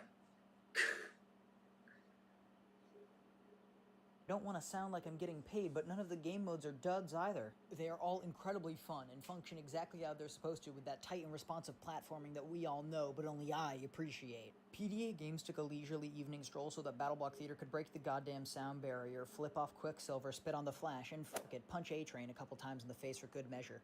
I made all that art, but, like, it was just, like, a quick thing that I needed to do. Because, like, I didn't know how to make the art otherwise. What's with all this talk about gameplay? Nobody cares about original, innovative gameplay anymore. And even if we did, this game sucks. Doesn't even have a battle pass. No, we gotta talk about what really matters in today's day and age. PG-rated sex appeal. Can you smell how bitter I am about the modern gaming landscape? As of recording this video, currently the most competent AAA video game company is Bethesda. Something's fucking wrong, guys. Anyways, I forgot. What was I talking about? That's right, sex appeal. William Andrew Stamper is a writer, actor, animator, and internet comedian who's... That's probably my favorite joke in the entire video. That's such a good transition. So first off, that's me throwing shade at all those games I don't like. Roblox, stupid. Never liked Roblox. Fortnite, just really bloated at this point. It was fun, but there's too much going on. I have a lot of problems with Marvel Rivals, but I'm not gonna go over them right now. That deserves its own video. But yeah, no, transitioning from... and yeah, of course I talked about Bethesda and whatnot, that's just because I needed to get another joke in there. But the transition of talking about, like, that's what is the biggest problem these days, is the idea of trying to put, like, sort of safe-for-work sex appeal into games for children, which, like, I think that's weird. I mean, personally, I'm not complaining, but, like, the angel on my shoulder's complaining. But I think that it's just a really funny bit to transition of, that's what we were talking about, sex appeal. And we transition to talking about the guy who did all of the dialogue and writing for the game, Andrew Stamper. It's so funny. That's so funny. So you're a Minecraft kid? I'm not. I mean, I've played Minecraft before. It was never a thing I was, like, the most into. Anyways, William Andrew Stamper. Pretty popular back on Newgrounds. Give me a second here. I'm gonna scan my crowbar. He did the sound designing and recorded a couple grunts for Castle Crashers, but in BattleBlock Theater, he finally gets to do full spoken word monologues. It's the best part of the game, it's the thing he's most famous for, and it's the thing I was referencing at the very beginning of this video. But it wouldn't be very ladylike of me if I didn't mention the most noteworthy friend on board, Hattie Hattington. But I don't think there's much else the average Joe Schmo would actually know him from. He played Sir Pentious from Has Been Hotel, in the YouTube pilot, not the actual Amazon Prime show. And the fact that he was missing was not the reason the show was bad, but it would be funny to pretend like it was. A long time ago, he got interviewed by that person that made the Anka Animal Crossing animation from a couple years back. That was the reference I was the most scared of making, but I managed to make it because my parents are not on the internet that much, honestly. I'm grasping at straws, dog. Stamper was not in a lot of stuff. But I mean, the stuff he was in, he was really good. But that's all old news. What is Stamper up to now? Things have been a little rough for him. Yeah, this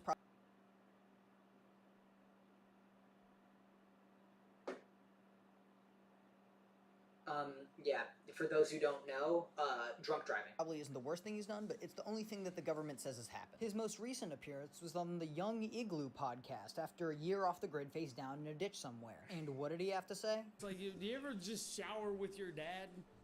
That's what you do, man. All I wish for is for Will Stamper to stop getting drunk and doing drugs and doing crimes and to get back on that horse and become a cool guy again. But until that happens, I'm pretty happy with BattleBlock Theater. With comedy being such a subjective concept, it's really hard to explain why one joke works and another doesn't, which is why I'm not going to be explaining why the BattleBlock Theater cutscenes are funny. I'm more going to be explaining how they're funny. I'm not going to be explaining how cake works on a chemical level. I'm just gonna give you the list of ingredients. I think the culprit for why most of these jokes function as well as they do is because of Stamper's comedic tropes that he was allowed to take with him and the ones he was forced to leave behind. He's playing essentially the same character that he has in most of his sketches, that of a wildly offensive nutcase who is just as whimsical as he is short-tempered. But there are two big differences. Not only are these monologues, meaning he has no one to play off of, Like, but what am I they're in supposed a to say about rated these teen for bits? teen game, which means he cannot use two of his staples, sex jokes and slurs. I was really scared about editing this next bit, and so I did it anyway, hoping that no one would care, and nobody cared, and I was really happy about it. I just want to get this out there. I think that in a comedic setting, anyone can get away with saying anything if it is a well-crafted joke at the right time and place. This rule is why edgy conservative comedians suck. Xavier Renegade Angel is the best show I've ever watched. Xavier! And Your Favorite Martian is somewhere in between. A lot of Stamper's best comedy surrounds this sort of grounded absurdism. Like, I don't know, maybe Megatron is telling Starscream that he should clean up after himself after making toast. On the other hand, I can't believe how many crumbs are in the butter. And how many buttery crumbs are in the jam. In this case, it gets even funnier when Starscream starts calling Megatron slurs. That's funny. Because it's a thing the character wouldn't say about a situation the character wouldn't be in. It's become so far removed from reality and what we would classically consider a setup that literally every word feels like the punchline. So it is. I can't believe it's not butter.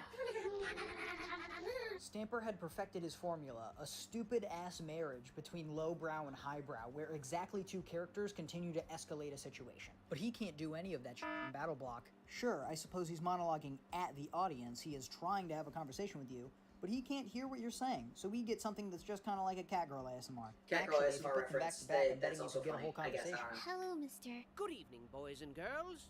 I'm your new roommate. Whoa, slow down, buddy. Haven't you heard? Yes, sir. Well, they've arranged for me to live with you. These bizarre cats are taking full advantage of us. Taking away some of Stamper's iconic strengths really forced him to think out of his comfort zone in the writing for this game, leading to some of the most edgy, out there, and downright deranged voiceover I've ever heard. Yeah, no, he's nuts I want you to in this watch game. this next clip, and if you think that it is neither funny nor insane, I need to see a brain scan. Their spirits have grown far too weary, children, and a weary spirit requires sustenance. Rich. I could recite all of these from memory, but I'm not gonna, because that would be annoying. But if I wanted to, I could recite basically all of the Battle Block Theater cutscenes from my brain, from memory. Buttery sustenance. Sustenance is only sustained by killing Hattie and starting this insanity all over again with a new person. What a counterproductively futile charade this is. When will they shatter their shackles of ignorance to transcend the bane of their self-afflicted misery? When will they stop being stupid, crazy, dumb jerks? Everyone's kind of sick of it. But I guess there's no reasoning with madness. Or cats, for that matter. Seriously, try talking sense into a cat. They just stare at you with their lifeless, patronizing eyeballs for like a couple of seconds, and then they just walk away. And then you're like, don't turn your back on me. And they're like, nah. And then you're all like, and then they're all like, nah. But it is what it is, I guess. It's just a giant one-sided conversation He's between so your funny. average Redditor and a padded cell. All of the trailers and commercials were written like this too, and it's glorious. Oh, and there's lots of stuff to collect and brag about, too. And your pants will collect human feces when you see this mind-blowingly realistic hair simulation. Look at it! He also constantly comments on random things that you're doing throughout the game. Very Duke Nukem. No, wait, that's too old school. It's like High on Life. Don't fall in that liquidy stuff. You can't swim. Can't Not swim only that is it always funny, liquidy it's stuff. also just sporadic enough to not be annoying. Yeah, I think he's just so He didn't funny in just this do game. funny voiceover though. He also composed and recorded a couple songs, and most of them sound exactly as you would expect them to. Buckle your pants, buckle your pants. Pull up your socks and dance. Buckle your pants. Buckle your pants. An instrumental version of the song is used as the backing track for the time trial boss level at the end of each world. And I think it perfectly fits the retro-futuristic gladiatorial is so good. showbiz vibe that those stages are going for. But he actually uses a different song for the final level of the game.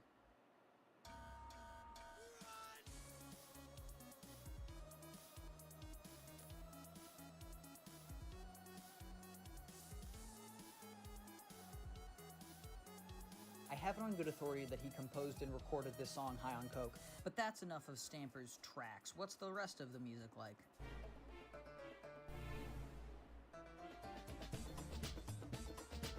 It's weird how well this syncs up.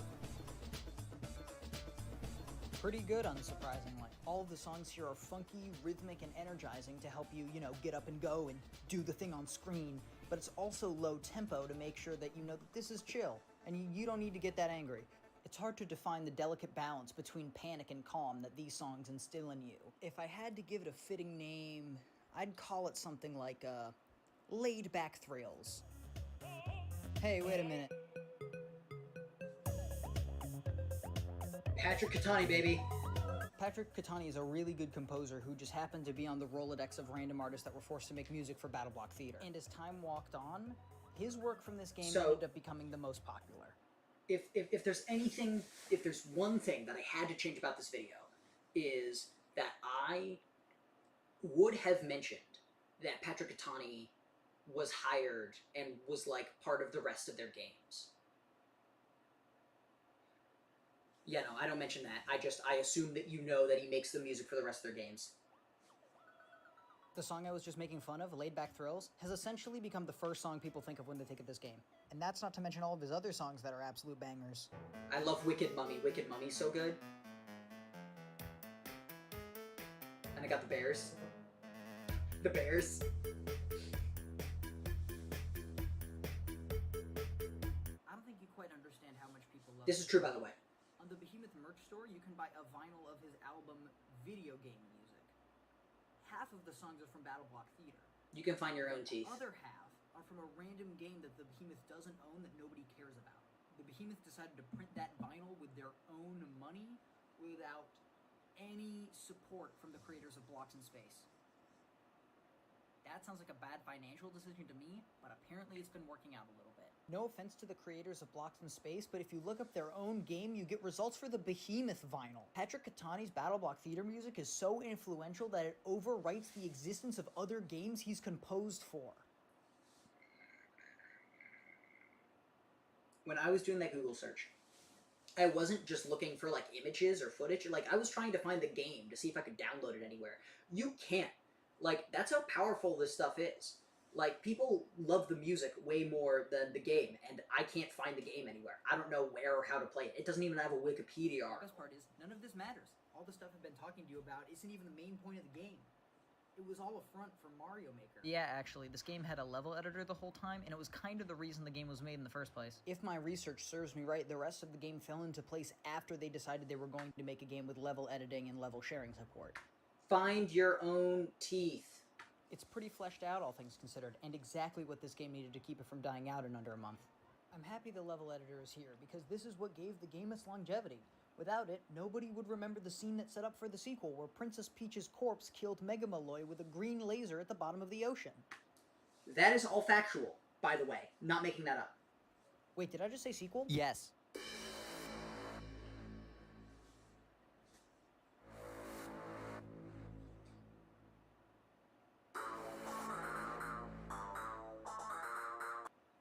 This art was made by Arthur_YouTube. Cool guy.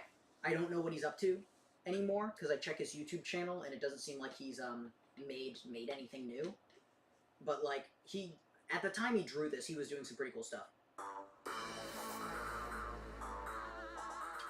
Pit People is a 2018 turn-based arcade strategy and tactics game, and it is my second favorite game ever made. You command a mix of prisoners of colonization and heroes who have lost it all on a lifelong quest to make the world a better place by killing everything that they think is making it a bad place. It is also the direct sequel to Battle Block Theater. Remember that, it'll be important for later. The reason all of the Behemoth games share the same spot as my second favorite game of all time is because, while unlike the rest of my favorite games of all time, which have stayed pretty stagnant in their rank— Wow, look at how much has changed from then to now. It's almost the same thing. It's the same colored chair, too. I mean, it's a different chair, but it's the same colored chair. Over the years, the Behemoth games change wildly in how much I favor them on like a week-to-week basis. And currently, at the time of writing and recording and possibly editing, this one's my favorite, hands down. I love Pit People. I really love Pit People. Although, currently, I would probably say my favorite Behemoth game is Battle Block Theater. like just a little bit over it at the moment. But as I said, it changes a lot. But currently, at this very moment, I think Battle Block Theater is my favorite. But why? What exactly sets this one apart as my current favorite? Well, shut up, buckle in, and let me show you how Pit People perfectly displays its strengths before the second mission even starts.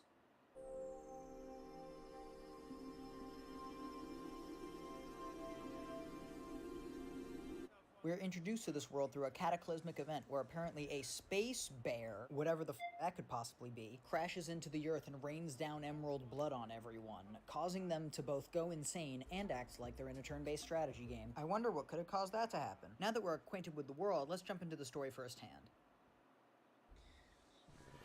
I have no clue why they decided to make this game so depressing. Let's see. Oh, it's Horatio, the humble blueberry farmer, loving father, and the most boring creature on the face of this planet. But what's this? Looks like you've got a spicy situation on your hands, Well, it's been nice knowing you, Horatio. Not really, but now it's time for you to die. Yes, how exciting. Not for you, of course. Strength number 1, atmosphere and story. In the previous game, Sir William Penchus Stamperton played the part of a goofy, often out-of-pocket narrator pretty well, in my opinion. This particular vault is more dangerous than telling a girl she's chubby. Oh my god! Although you could make the criticism that he wasn't exactly Like, this is just good analysis. which is I why don't know what I I'm supposed think to that say. his new role in Pit People works so well. In the switch between games, he's gone from 10 out of 10 comedy gold to just kinda funny sometimes. But I think that this is a stylistic choice. Battle Block Theater is a dark and hopeless situation, alleviated by the commentary of a higher power that cannot interfere but would like you to succeed. Pit People goes in the exact opposite direction, taking a world that would like to be happy and peaceful and violently showing them that the old god is dead and the new one enjoys seeing them suffer. In the It's just a theory. Ha ha ha ha ha. No. It's just my interpretation of the text, but I am pretty sure the space bear that dies at the end, the space bear that dies here, is the narrator for Battle Block Theater in universe. I'm not quite sure. Possibly, maybe. I don't know. But that was kind of my interpretation of the text. transition from game to game, we've perfectly gone from Hey, I know that guy. to Mom, could you come pick me up? I don't feel safe. So the main character Horatio's farm is being raided by the Child Eaters for reasons that I still can't quite place. So it's They up want to to him eat to the defend child. his That is child the from joke. these hooligans all on his own. At this point in the playthrough, Pit People is being pretty subversive and standing in direct opposition to the rest of the Behemoth's catalog without totally disregarding their formula and tropes. It's got the art style and comedy down pat. The world was more hospitable, no doubt. More orderly, more sensibly sickening because it sounded boring, and I hate being bored. But all of the other games were 2D side-scrolling. Use the crane footage again. I love that footage. I love the crane footage. This game is a weird top-down isometric strategy game. A lot slower than the average Behemoth fan should be used to. Yeah, it should be of note. Now, this is the only game where you can't move freely. It's all of the other ones are like action, like free movement things. This one you can only move on a grid and in turns, on your turn. And all these other games had these bombastic opening levels that allow you to feel like a true badass even before you got a real handle on the controls. But in Pit People, you've got the one character you're allowed to control being completely overwhelmed by the enemies in front of him. Sure, he's able to block a decent portion of the insurmountable flood of arrows being slung at the clip from 300, man, that's really funny. I like the clip from 300. I edited this image together, and then I sent it to Dan Paladin. I didn't. That's a lie. I sent it to a Discord server that he was in. He thought it was funny. But he still hasn't watched this video, I don't think, so, I don't know. It makes me angry. But you know that if he dies, that's it. His child will be cooked and eaten, which makes the 50% of the time that the arrows go through his shield and actually hit him viscerally upsetting. And even though he continues to persevere, the narrator still won't let up. I said Horatio dies. In fact, the more Horatio perseveres, the angrier he gets. Until... I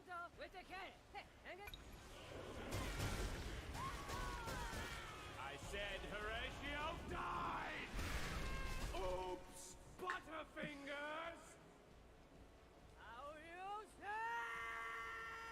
With his son dead, home destroyed, and furious bear blood storm above him, really the only thing Horatio can do is look for shelter. Luckily, he finds a castle nearby. I don't know why they decided to make this game like as sad as it was. It's really a shock to the system almost. I just like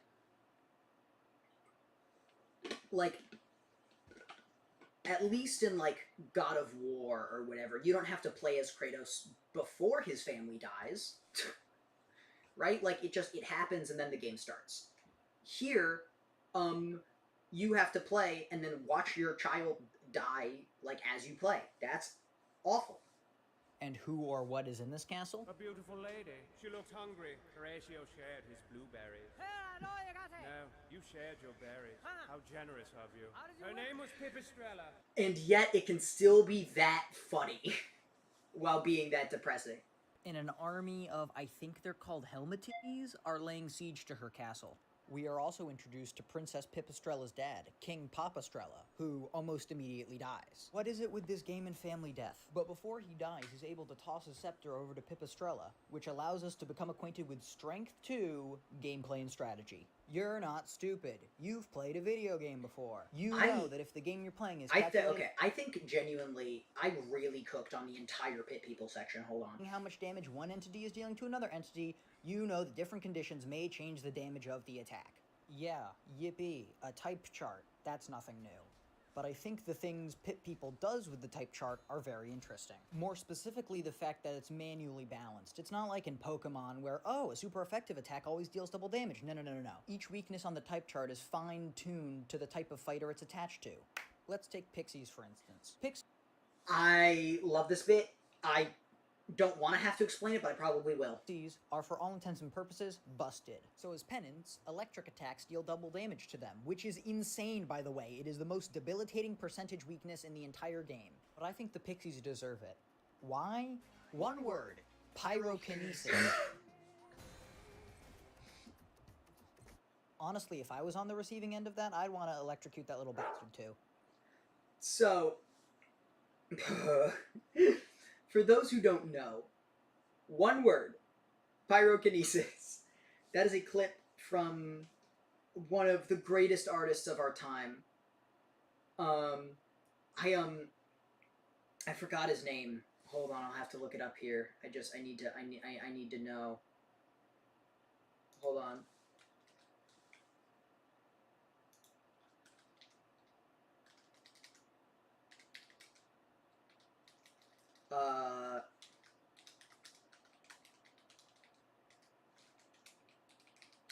What's his name?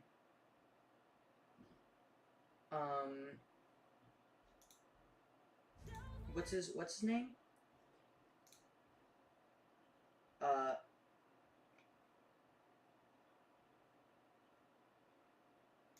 I can't find his name. I forget what it is, but there was a guy in the very early days of YouTube who just used to make these insane, very basement dweller coded videos, and the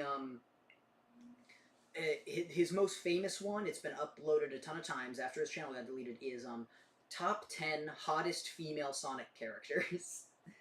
And I can't play the clip because I'd have to edit my whole setup and like put the clip in here or whatever. But the quote from him is, he says, this female coming in at number 4, Blaze the cat. One word, pyrokinesis. Why wouldn't you like to have that superpower? And that's just become like iconic to me. That's so funny and stupid. People have like looked at his stuff. It's not filthy, Frank, but people have looked at his stuff and they can't tell if it was like all satire and he was actually really smart about how stupid he was being, or he was just then genuinely that stupid and was like, I think it would be fun to have pyrokinesis, therefore this character is attractive. Like, what kind of logic is that?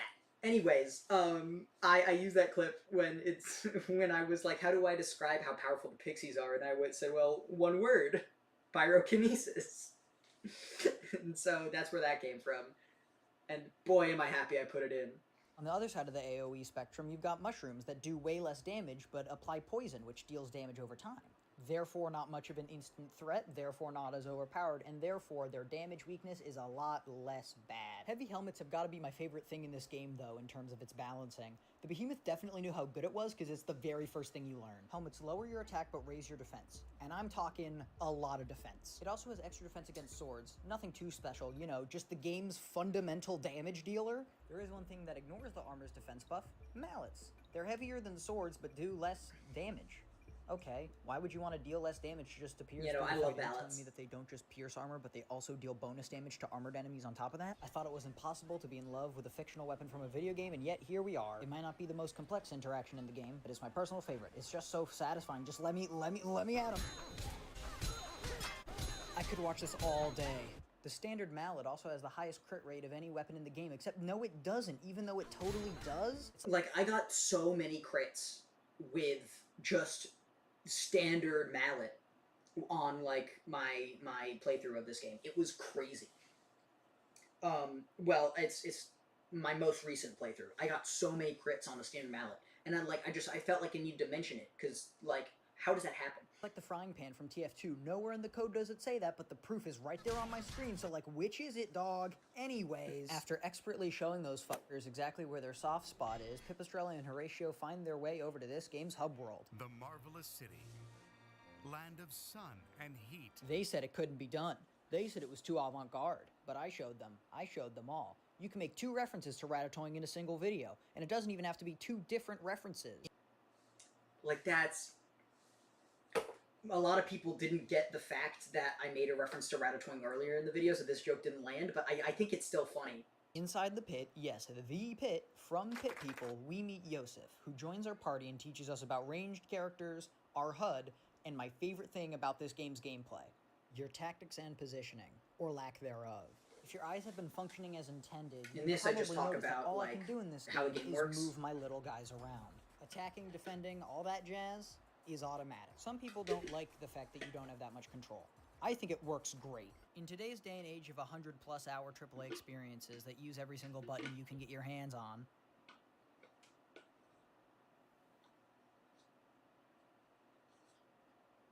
I'm looking for R3. I can't believe this. The industry standard for buttons is 17, which is big enough already, but you're telling me it can go as high as 104?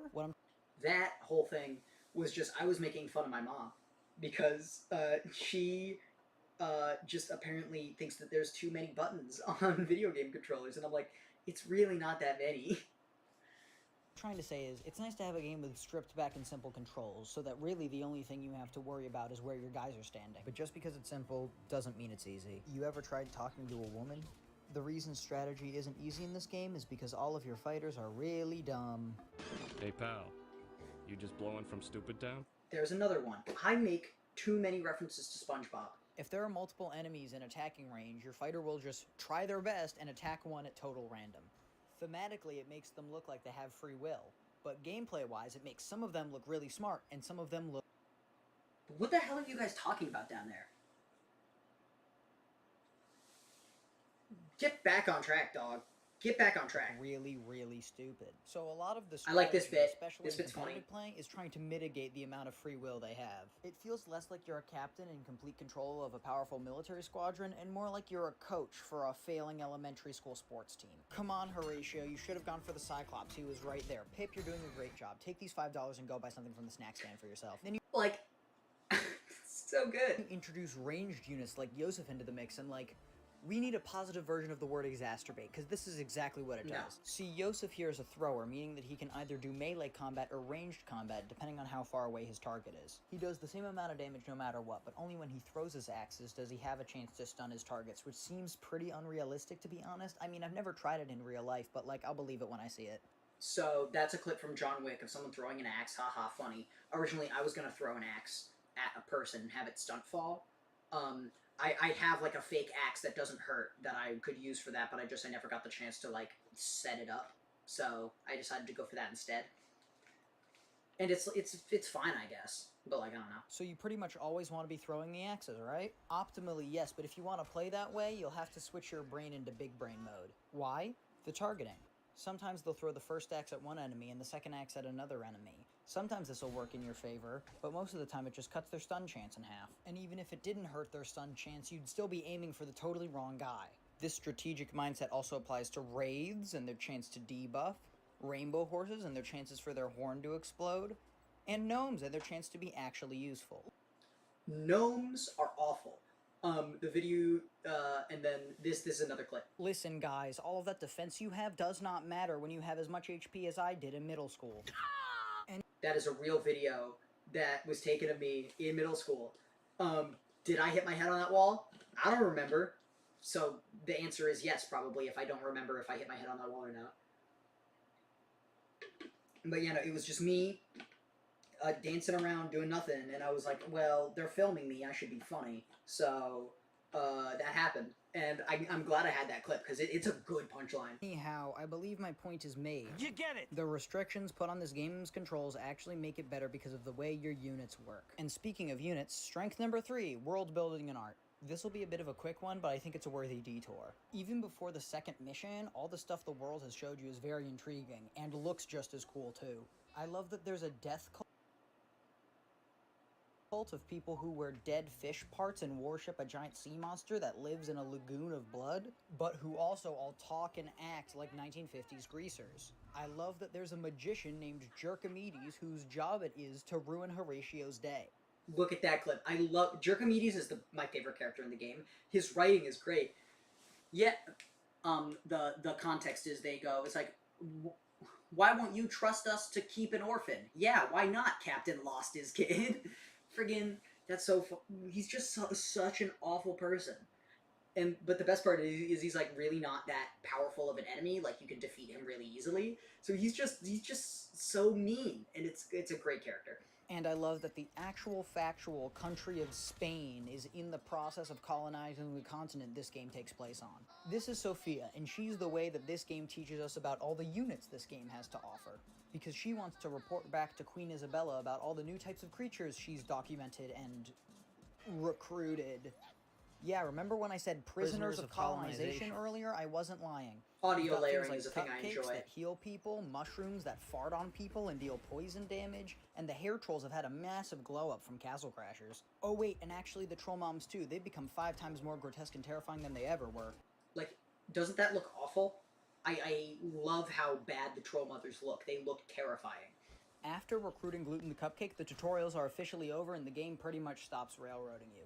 Sure, they tell you that if you want to start the first story mission, you have to recruit another character, but like, you are super free to go do all the side quests you want at this point. But because I'm a good little boy, I set off to recruit another character. I assume all of you have, like, watched this video already, right? Like, none of you... Your first time watching this video is not through this stream, correct?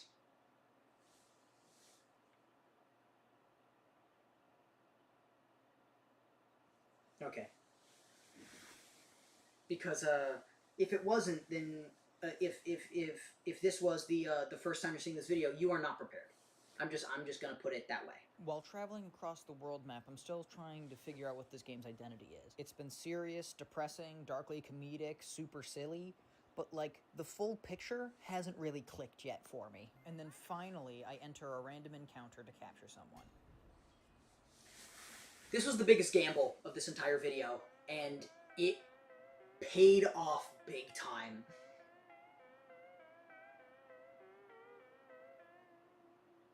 Do you not get it? Do you not know who I am? I've been playing this game since early access day 1. True. I am him. I mean, not actually him, not like Jeb, the guy who's... I'm not Jeb. Jeb is the person who got the competitive scene for this game started. So me saying I am him, I've been playing this game since day 1, blah, blah, blah. But I never gave concept for who Jeb is. But, yeah, that's Jeb. Jeb started the, like, whole competitive scene for this game. And that's why he's important. It doesn't matter. Because I'm getting the idea that you still don't understand. So let me show you what I mean. I'll blow you to bits on this track without So, any remorse, like the explosion from the horn the of a really rainbow hard horse. part I will here roast you so was hard trying that to your make parents will something divorce, and even bad gluten enough will be that it able was to funny, restore your life force. but Hold good up, enough that let you me would turn sit on through the the whole setting thing for gore without so turning I the can video correctly off. beat your ass with my Cyclops. You'll never get better, not even if you play more. You couldn't even get double digits on your pit score. If you Like, think that you're... Here's the thing. If this was, like, really bad, then people would be like, why is this bit so long? I'm gonna skip it, or I'm going to skip, like, just leave the video alone. That's bad. So I needed to make it good enough that people would sit through the entire, like, minute and a half that it is, or whatever. And I think I hit it. I think I did a good job. Then step up to the plate and prove it. But no, if you go around with me in the pit, I'll slice your head off with 1, 2, 5, or 12 crits. Call your SR ratio the way your berries are blue. I got Haley in my bed and Pippin Soph with me too. I'll whip out my cancer stick and I'll bring you to your doom. You did your best and you still stunk like you're a damn mushroom. Everybody hail to the Goblin King. Like, fully dripped out of my goblin bling. My minions answer the call whenever I ring. Keep swinging on that sword, dude. I don't feel a thing. Like the speckled horseman, you gotta stay calm. You don't want to mess up with all that power in your palm. Dropping that shit on you because I'm the bomb. Are you a hair troll? Because I'm pretty sure this is your mom. Damn, dude. It's, I don't think it's one of the best things I've ever heard, but, like, I'm glad that it isn't bad. Because if it was really bad, then it would have been a big swing and a big miss. But I'm glad that I managed to at least somewhat hit the mark. Strength number 4, music and sound design. In Minecraft, yes, stay with me, depending on what biome you're in, it'll play a selection of biome-specific songs on shuffle. It's always random, but it's always the same selection of songs per biome. The whole, so tell me why when you go to Google and randomized look up songs. Minecraft Sunset Song, the first thing that comes up is a video for Mice on Venus? Same thing with Aria Math and the Sunrise. I don't know what strings the RNG gods pulled, but nearly everybody who's played Minecraft has experienced these 2 moments. Right, like, everyone, I mean, if you've played Minecraft, please say so, but, like, you've experienced the Aria Math Sunrise, right? If you haven't, then I refuse to believe you exist. Like, you've seen the Aria Math Sunrise, right? And I believe that there is a very similar moment in Pit People. Every single time I have started a new save file, gotten through the tutorials, and gotten to my first random encounter, the song that always plays, despite Pit People having a very similar song selection mechanic to Minecraft, it's crazy the amount of times I've heard this song. Goblin Bling. And I think it sets the tone perfectly. I am of the opinion that the more control a single artist has over the soundtrack of a video game, the better it sounds overall. Patrick Catani doesn't have control over the entire soundtrack, no. That happens in the next game. But he still has control over enough of it that he gets to do some really cool shit. The final boss theme is a remix of the title theme. The tempo of most of the battle songs are weirdly multiplicative of each other, so that the idle animations of the fighters always match up with the music. All of the songs are incredibly different while all being distinctly Patrick Catani. I do love this, or more the specifically, clips I chose. Distinctly Pit People. It boggles my mind. I can't think of 2 songs more unfitting for a hexagonal turn-based tactics game than No Gravity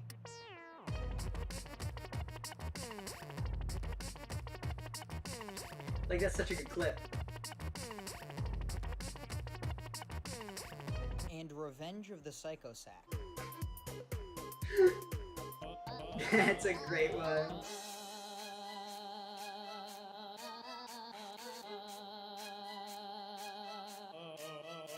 But you put both of these songs in a game that has Jerkomedes in it, and it just works. It just works. I don't get it. Could someone please explain it to me? The rest of the sound design is also great, but I really want to talk about the voice acting. And yes. It just works. A reference to not only Bethesda, again, I mentioned Bethesda and Todd Howard again, but it is also a reference to the Chalk Eaters, great band, who made a song making fun of Bethesda called "It Just Works," and I use that clip. What shows that? I'm pretty sure the one that goes with No Gravity. So, the one that goes with Revenge of the Psycho Sack is 8 Mile, starring Nem, and the one for No Gravity is the Proud Family movie, I'm pretty sure. But, I don't know. I'm calling it voice acting. If you can call it that in The Sims, you can call it that here. I've already talked about how good Will Stamper does as the narrator, but he also does really well as every other male character in the game. Except for Yosef and the Emissary. They're both voiced by developers, which I don't know if you've heard of either of these guys, but I think they're a pretty big deal. Piper Faye actually brings a lot of motion and life to Pipistrella, despite saying literally 0 tangible words. Monica Franco does a great job as the Gorgons, and only the Gorgons. But it's actually kind of crazy that she's here, because that means I get to say that if I had a nickel for every voice actor and pit people that played an important character in the pilot of Has Been Hotel but got recast within the final series, I'd have 2 nickels, which isn't a lot, but it's fucking bizarre. Like, when I found that out, I thought it was crazy, the fact that they're both there. They're both in the pilot, but they're not in the final series. It's weird. All the other female characters like Sophia, Haley, and the Vampiresses are all voiced by Ashley Birch, who, if you don't know who that is, I need to know the weight of the rock you're living under. Let me give you a hint. Sasha, what did you just shove into your bag? It's something that's definitely not bread. Nothing? Okay, how about this? Will you tell me where Array Yeah, so Ashley Birch, hugely famous. Fine, this one ought to work. She's Miss Pauling, dude. Scout, it's Pauling. Tell me you got the briefcase. Yeah, sure. And nobody saw you. Basically nobody. Scout, I'm here right now. I have nothing interesting to say about her performance. She does a great job because of course she frickin' does. I just find it kind of funny and insane that such a prolific, albeit nerdy and niche voice actor got into a game that nobody... Sorry, only I... Well, I mean, I am kind of a... Nobody cares about it. But all the strengths that you have seen come together in a wonderful scene. I shouldn't have taken those Dr. Seuss pills. People keep, like, forgetting my name. I keep going, hey, I'm Ethernet Jack, and they go, who? The party breaks into Helmator's castle and pursues him onto his personal space shuttle. Upon killing Helmator and completing Pipistrella's revenge arc, a realization comes to you. This space shuttle is in space. You know what else is in space? You're quite good at barely scraping by, aren't you, my resilient little It's just worm? such a Yet, perfect I could casting close my paw choice. and squish you like the very berries Horatio's worthless farm produces. You're You're depressing me, Pip. Why the long face? Your hands are bloody with the sweet tang of revenge. Problem solved, right? So turn that frown upside down. Oh, have we bonded? How precious. Horatio, do you like Hansels? He's great. The Behemoth has always preferred these, like, I love the emotionless bear force of in nature type of Big villains, People. but it's finally time Such that a they good gave us character. all what we knew that they were capable of giving us. An irredeemably evil, petty gay asshole. A very classic Disney move. I love everything about this scene. The animation is great, each line is delivered perfectly, the emotions are real, and it is painful to watch in the best way possible. And what a curveball, Horatio? Like, Horatio is losing his mind. And speaking of...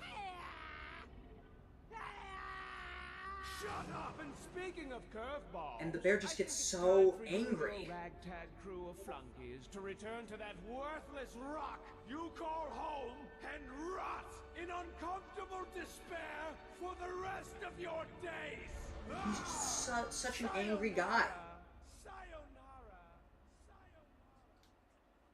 And that's where the story mode ended. In the beta. Know that there's more story to talk about, but I think I'm gonna stop here. I could talk about this game for way longer. Trust me, I could. But I don't think you guys have the next 3 days free. So instead of continuing... You know, I friggin' cooked on the Pit People segment. I'm very happy with all of it. I'm gonna start ranting about... An alien hominid invasion. This is made by Fun Subs. Yeah. Fun Subs made art. The art is good. I like this one. I just like how stupid all the aliens look, and just how disgusted I look at their presence.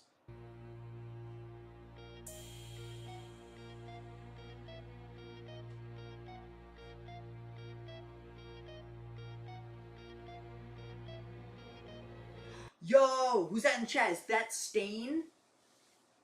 Hey Stain, how's it going, buddy? It's good to see you. We haven't talked in a minute. Currently you're coming in at the tail end of, me giving my director's commentary. Yeah, so, Stain is in the chat. The guy that makes music. I need to get him to make more music for me. He's only made like two songs, and one of them he didn't even make for me. He made for someone else and then let me use it. Alien Hominid Invasion is a 2023 side-scrolling roguelike arcade shooter, and it is my second favorite game ever made. Yeah, I know. I'm just as surprised as you are. When I saw that very first trailer as soon as it came out, I was crestfallen. The trailer was literally edited. Yeah, the effect this trailer had on me.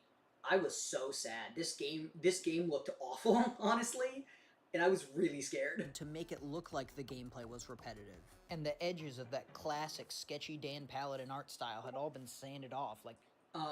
You wrote my ending theme, but you composed a song and then let me use it for the Metamix intro. This had become like a real company or something. They still had Patrick Catani on for all the music, so that's a good sign. But all of the other pre-release stuff for this game did not look promising. Let me put it this way.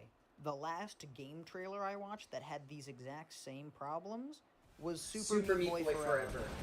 A game that no one knows exists. And that's a good thing. I think that's a good bit. It builds up to the friggin' just all of the mediocre scores. You can see why I wasn't feeling too excited, right? This was it, I thought. It's Jover. The Behemoth had lost their secret sauce. But I am so happy to announce that I was wrong. This game fucking rules. It does, I love it. After all that diplomacy that the alien committed in the first game, the entire... That's a good line that I think doesn't get that much attention. After all of the diplomacy he committed, like, that's funny. I like that. His mothership That's nice. declares war on Earth. And 19 years of travel later, they get there and start a, An unwelcome incursion on another's domain. The word escapes me right now, but that doesn't matter because the FBI are prepared, and so begins the War of the Millennium. Each run, you need to traverse a randomized map of randomized levels to reach the boss stage. Each level is filled with a bunch of agents that drop data when killed, after gathering enough data. And I just explained the mechanics of the game. Gives you a random objective, like bringing a bomb from point A to point B or killing a bunch of purple guys. That's the second time Markiplier appears in this video. I shouldn't be giving him that much attention. He already has enough subs as it is. After completing 3 objectives, or 2 objectives if you're a weak little loser who doesn't enjoy having bonus points, you get to leave the stage and move on to the next one. Rinse and repeat till either you or the boss is dead. There are quite a few people who do not think Alien Hominid Invasion is as good as I think it is, and it mostly comes down to their thoughts on the gameplay loop I just talked about. For most roguelikes, the gameplay loop has to be tight enough that you'll be willing to do a bunch of runs back to back to back. Some people say that Alien Hominid Invasion doesn't have that tight enough of a gameplay loop, and I'm here to say that they're wrong. What makes it so engaging to me is the combat. Or more so, the way the combat works in... Okay. Stain, stop being so hard on yourself. It's not that bad. Comparison to the original. When talking about the original Alien Hominid, you got better. You got better. Kind of a strong word. Really, the only thing you're doing is looking for enemies' cycles and the right time to attack them. It's kind of like Punch-Out in a way. Now, in Alien Hominid Invasion, all of the projectiles have been made much bigger and much slower. Yes, this is to make them easier to dodge, but the only reason they're easier to dodge is so that the Behemoth can fill up every single inch of the screen with them. Everything that can hurt you has been made green so that you know exactly what to look for, and your dodge roll doesn't just go under bullets anymore, it goes straight through them. And these changes put its combat more in line with modern roguelikes like Dead Cells or Hades, where the only reason you ever stop pressing the attack buttons is to get the hell out of the way. Essentially, the name of the game has changed from pattern recognition to... And I love it. Sure, that's like, I played this game 24/7 for the rest of my life. That's like the one joke that I really like from this segment. I think the segment's good overall, I just don't think it's very funny. I think it's more informative. So while I think the combat helps the gameplay loop, I think the customization is also a big factor. A big part of roguelikes is what kind of build you're running. And for the uninitiated, in video game terms, your character's build is the arrangement of stat points and or gear for your character. It's got the guy in the background. To achieve the best results for your playstyle.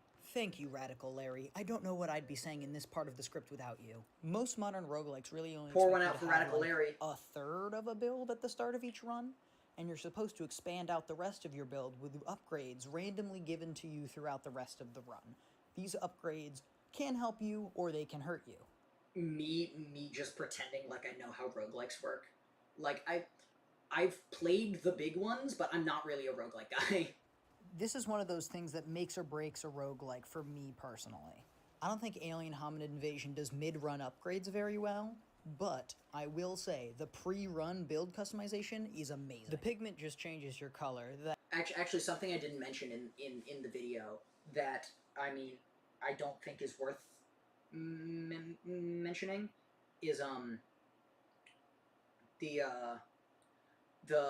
customizations are the reason the mid-run upgrades are so bad is because you have to buy them from a shop. It's all fake money. They're just coins you pick up while out and about in the world. It's just like a normal item shop, but the stock is randomized, and it's weird because it doesn't seem very balanced. Like, you could get like a game-breaking thing like early on, or get like a really weak thing at like the wrong time or whatever, and plus you can just restock you can just like completely like change the stock of the entire store whenever if you pay enough money.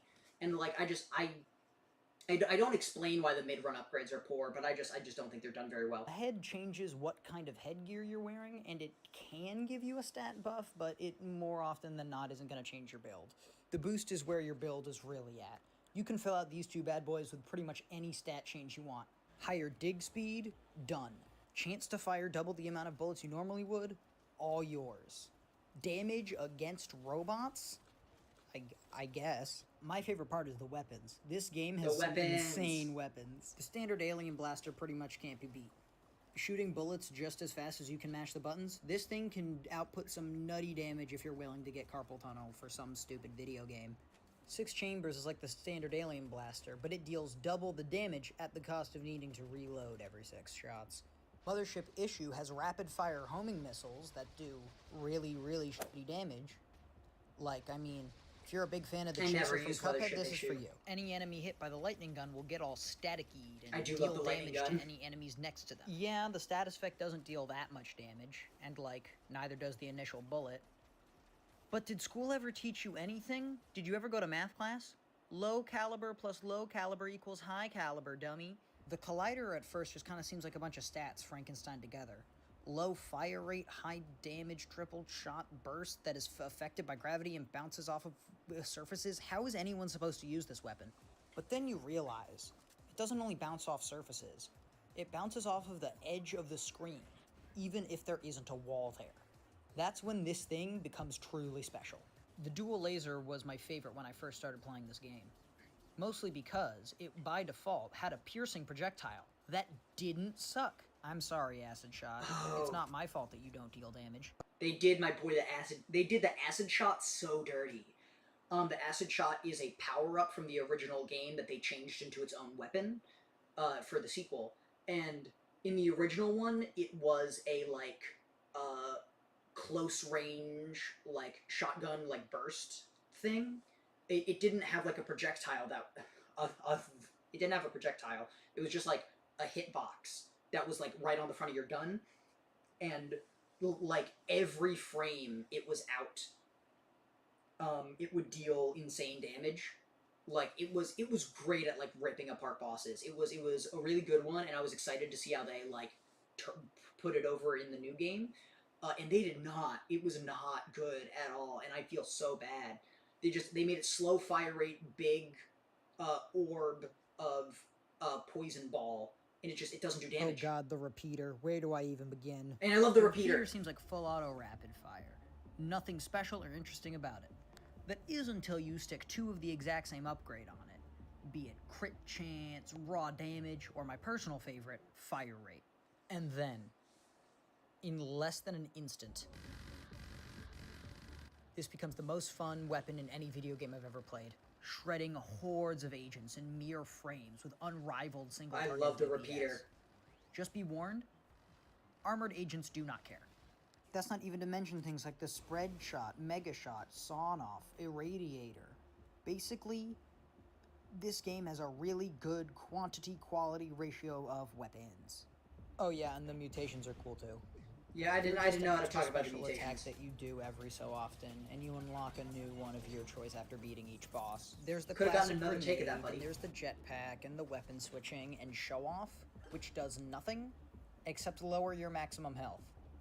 That's genius. But Vampire's my favorite. I do like show off, it but travels I a huge use Vampire. distance, I use insta-kills Vampire. any small agents, and heals you for a huge chunk of your health whenever it functions. It's just the perfect panic button for my high damage, low health playstyle.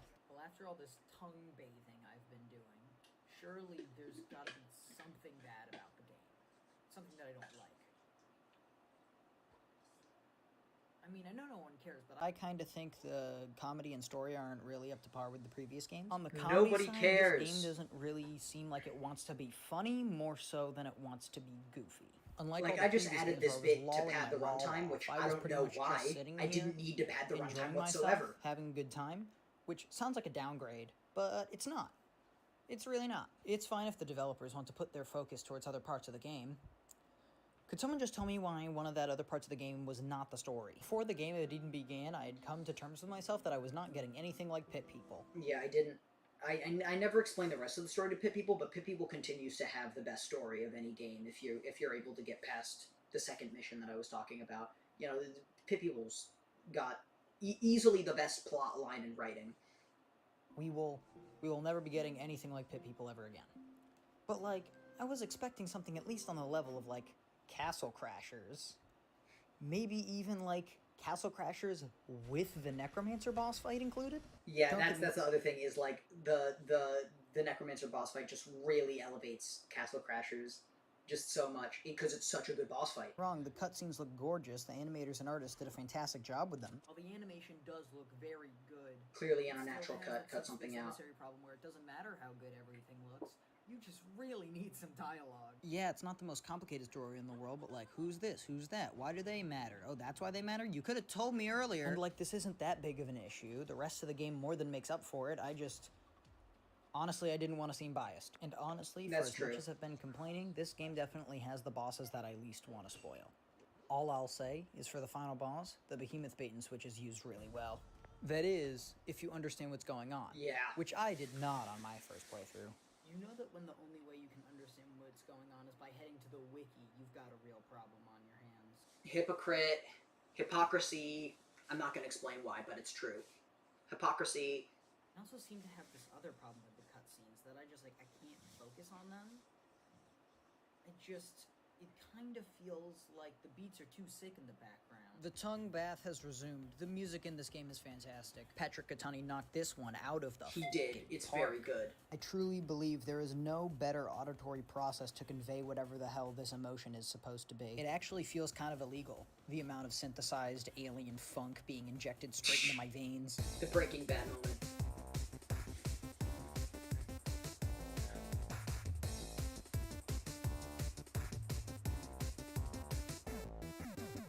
Now this is what I call a brat summer. Get it? Because the name of the song is Brat in all caps, while Brat in all lowercase was the name of an album that was so big that Brat Summer was a trend about that. Can you tell that this video took like 2 years to make? Am I right? The longer you spend in a stage, the more dangerous it gets. And to pair up with this, the songs add more instruments and become generally more chaotic the longer you stay in a level. By the time you get to the ending stretch of each stage, it kind of feels like when the Doom music kicks in, T for Teen edition. I love this clip I edited, it's so good.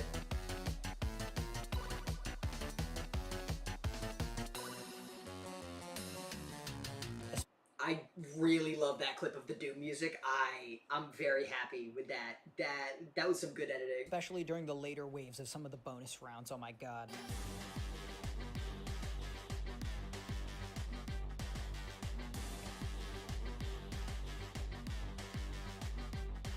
I mean, the Behemoth knows how good the game in this music is. The Behemoth clearly knows how good the music in this game is.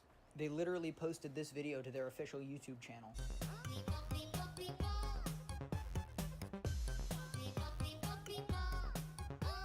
And like, yeah, it's a little cringy that they're trying to force the memification of the level complete song. I myself looked at this video the other day and thought, pshaw, you cannot force a meme onto the people. And then, of course, I wake up 2 days later with what stuck in my head? Yeah, they really pushed this as a meme, and it worked, honestly. This is a disease, I'm sure of it. But is it my favorite Behemoth soundtrack? No. I personally think Pit People's just a smidgen better. Yeah, the Pit People soundtrack is very good. I definitely listen to Alien Hominid Invasion soundtrack. I still listen to the Alien Hominid Invasion soundtrack. It is still awesome. To finish this off, I should talk about the thing I was the most afraid of going into this game. How's the animation? In my humble but pretty much factual opinion, pretty good. Yeah, the art style's not 100% faithful to their older games, but like, should it be? Do you think Pixar should still be making this shit? I think that's some great commentary. Bright, colorful, well-shaped, and a great bit. Expressive, powerful, and oh baby, look at that frame rate. You cannot argue with that fluidity. I don't know if I'll be able to find it. I'll tell you if I will. But my favorite animation. I do love this animation. It's from the charge shot of the alien blaster. It's from the normal attack of the sawed-off shotgun. It's from using Vampire. It's just you hit them, and then the entire front half of the agent gun just comes off. Yeah, no, it's a fantastic animation to watch. Basically, if you want to play a roguelike that has awesome weapons, great gameplay, rockin' music, and juicy sound design, then yeah, play this one right now. Honestly, Alien Hominid Invasion is the one I'd probably suggest to a random person off the street. The original Alien Hominid is too hard. Castle Crashers is too many issues and bugs. Battle Block Theater. Yeah, I'm good. Doo-doo casserole inside a butt salad. Yeah, I wouldn't suggest that. Well. So I talk about the art and how good the art was when the people made the thumbnails and stuff. I made this. I made this on my phone in about like 10 minutes because the last person that I asked to make art never got back to me. And when I say never got back to me, I mean like they like fully like disappeared off the face of the earth. So I did this instead, and like I think it's funny, but like I would have preferred good art, I guess.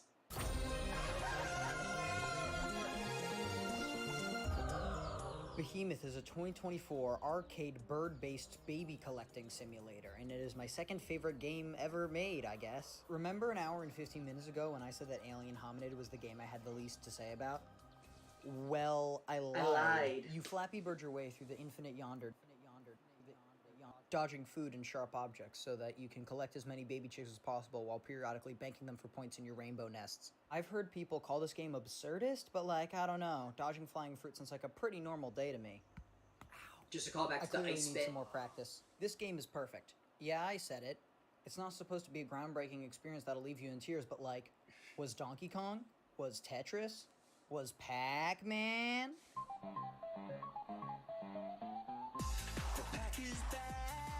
You know what? Fair enough. This one did leave me in tears. That face would be enough to make anyone cry. Games like this aren't supposed to be grand. They're supposed to be so simple that your mom could pick it up and so addicting that you'll want to go for that top spot high score. And Behemoth nails it. It really feels like a classic fun arcade game just with modern graphics and a sophisticated physics engine. Like, no joke, I genuinely...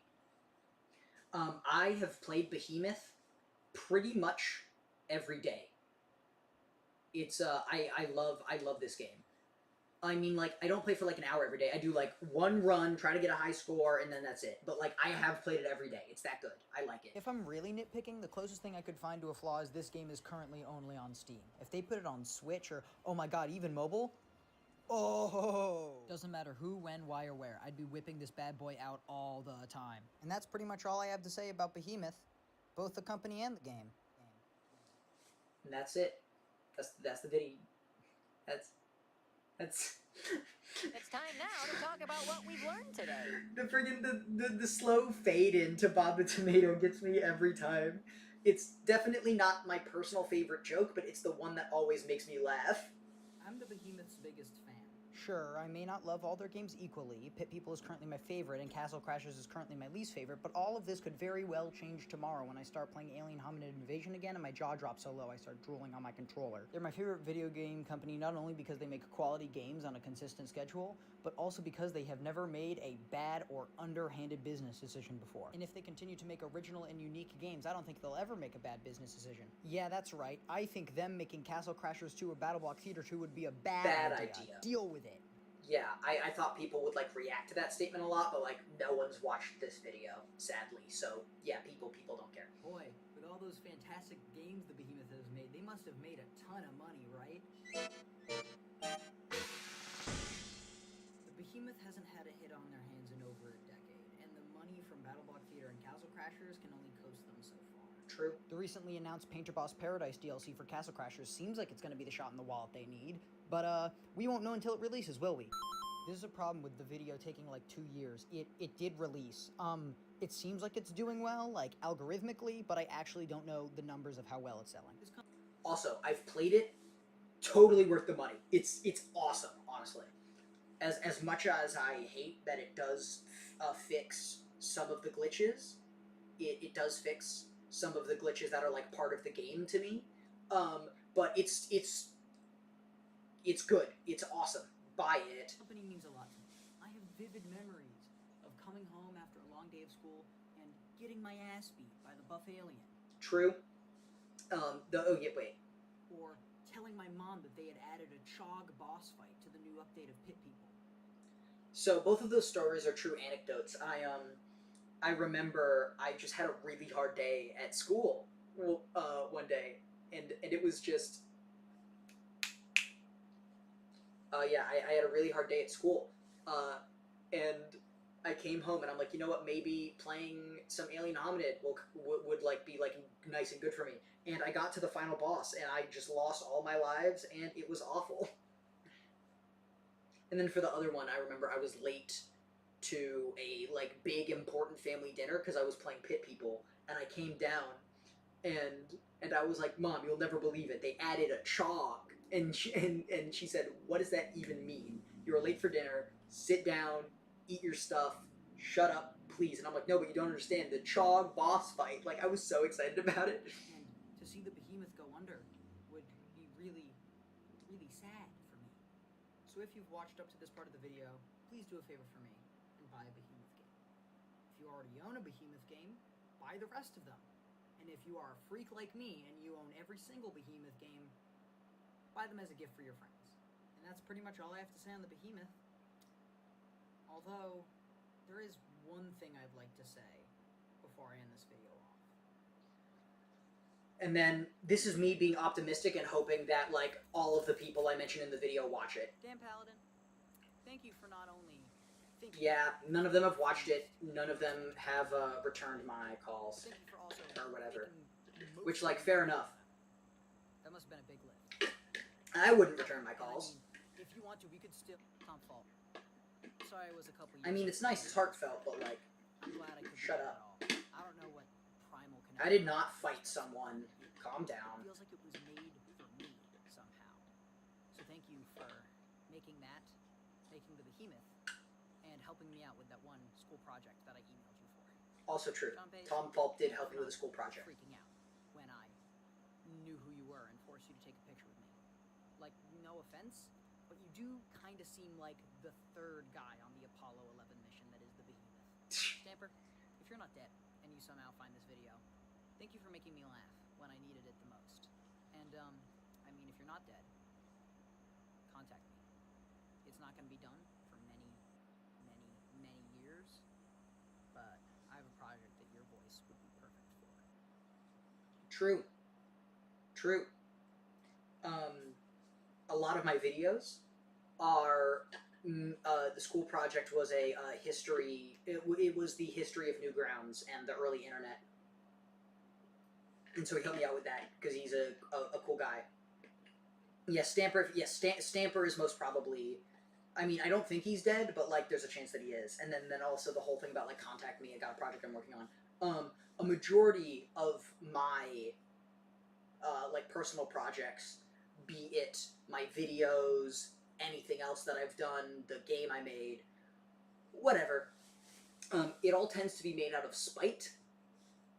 Spite is the most powerful emotion to me. I remember overhearing some friends of mine be like, dude, I loved Wednesday. And I was like, no, I don't like Wednesday. I'm going to make a video to show you why you're wrong. Or, I mean, that very same year, somebody was like, your favorite Martian kind of sucks, honestly. And I was like, hold up. wait a minute.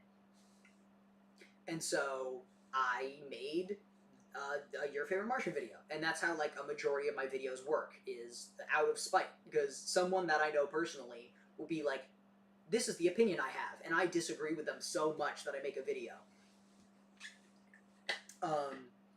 Anyways, yeah, there is a project that like I said, is not going to be done for years, but is also made out of spite. I will say that much. And yes, voice acting would be needed, and I think that Will Stamper would actually be great in it. So, don't get your hopes up, because like, who knows when it's gonna come out? As I said, literal years. I mean, I don't know. I guess it's worth talking about. Anyways, Patrick Catani, thank you for making some of the best music I've ever heard in my entire life. Keep funking on, man. And finally, to the rest of the Behemoth staff, thank you for making this possible. Yeah, the Behemoth games raised me. And I think that takes care of all the business. So yeah, remember to buy a Behemoth game, and I will see you...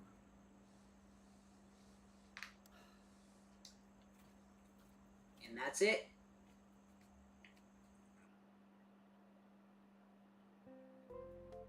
This is a new video of my cat. I take a new video of my cat for every video. My friends Epic Tunes, Never Gone, Basil Gal, Arthur_YouTube, Fun Subs, and me for making the thumbnails for each segment of this video. I'd also like to thank Aaron D.V. Adkinson for animating the opening sequence, Jesse:3 for voice acting the Necromancer bit, Never Gone again for pretending to be kidnapped, and Stain Talkton for thanking who? Composing the song that you are hearing right now. Yes, I did just thank Stain Talkton, as I do in every video. I need you to, I mean, I don't need you to make more music. There's nothing I need music for. But, I mean, I wouldn't say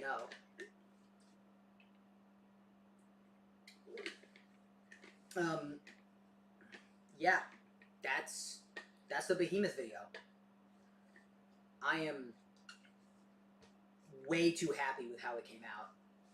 This is a good thing. Oh, yes, Wednesday Season 2. It is on my list of things to work on. I haven't started it yet. It might be my video for next month. It might not be. I don't know. Thinking about it. But yeah, that's it. I mean, that's it for this video. If there's anything else that needs to be known, I can give some insight.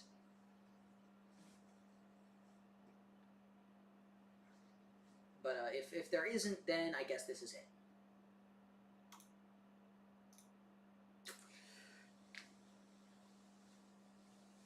Overall, I think it's the best video I've ever made ever, honestly.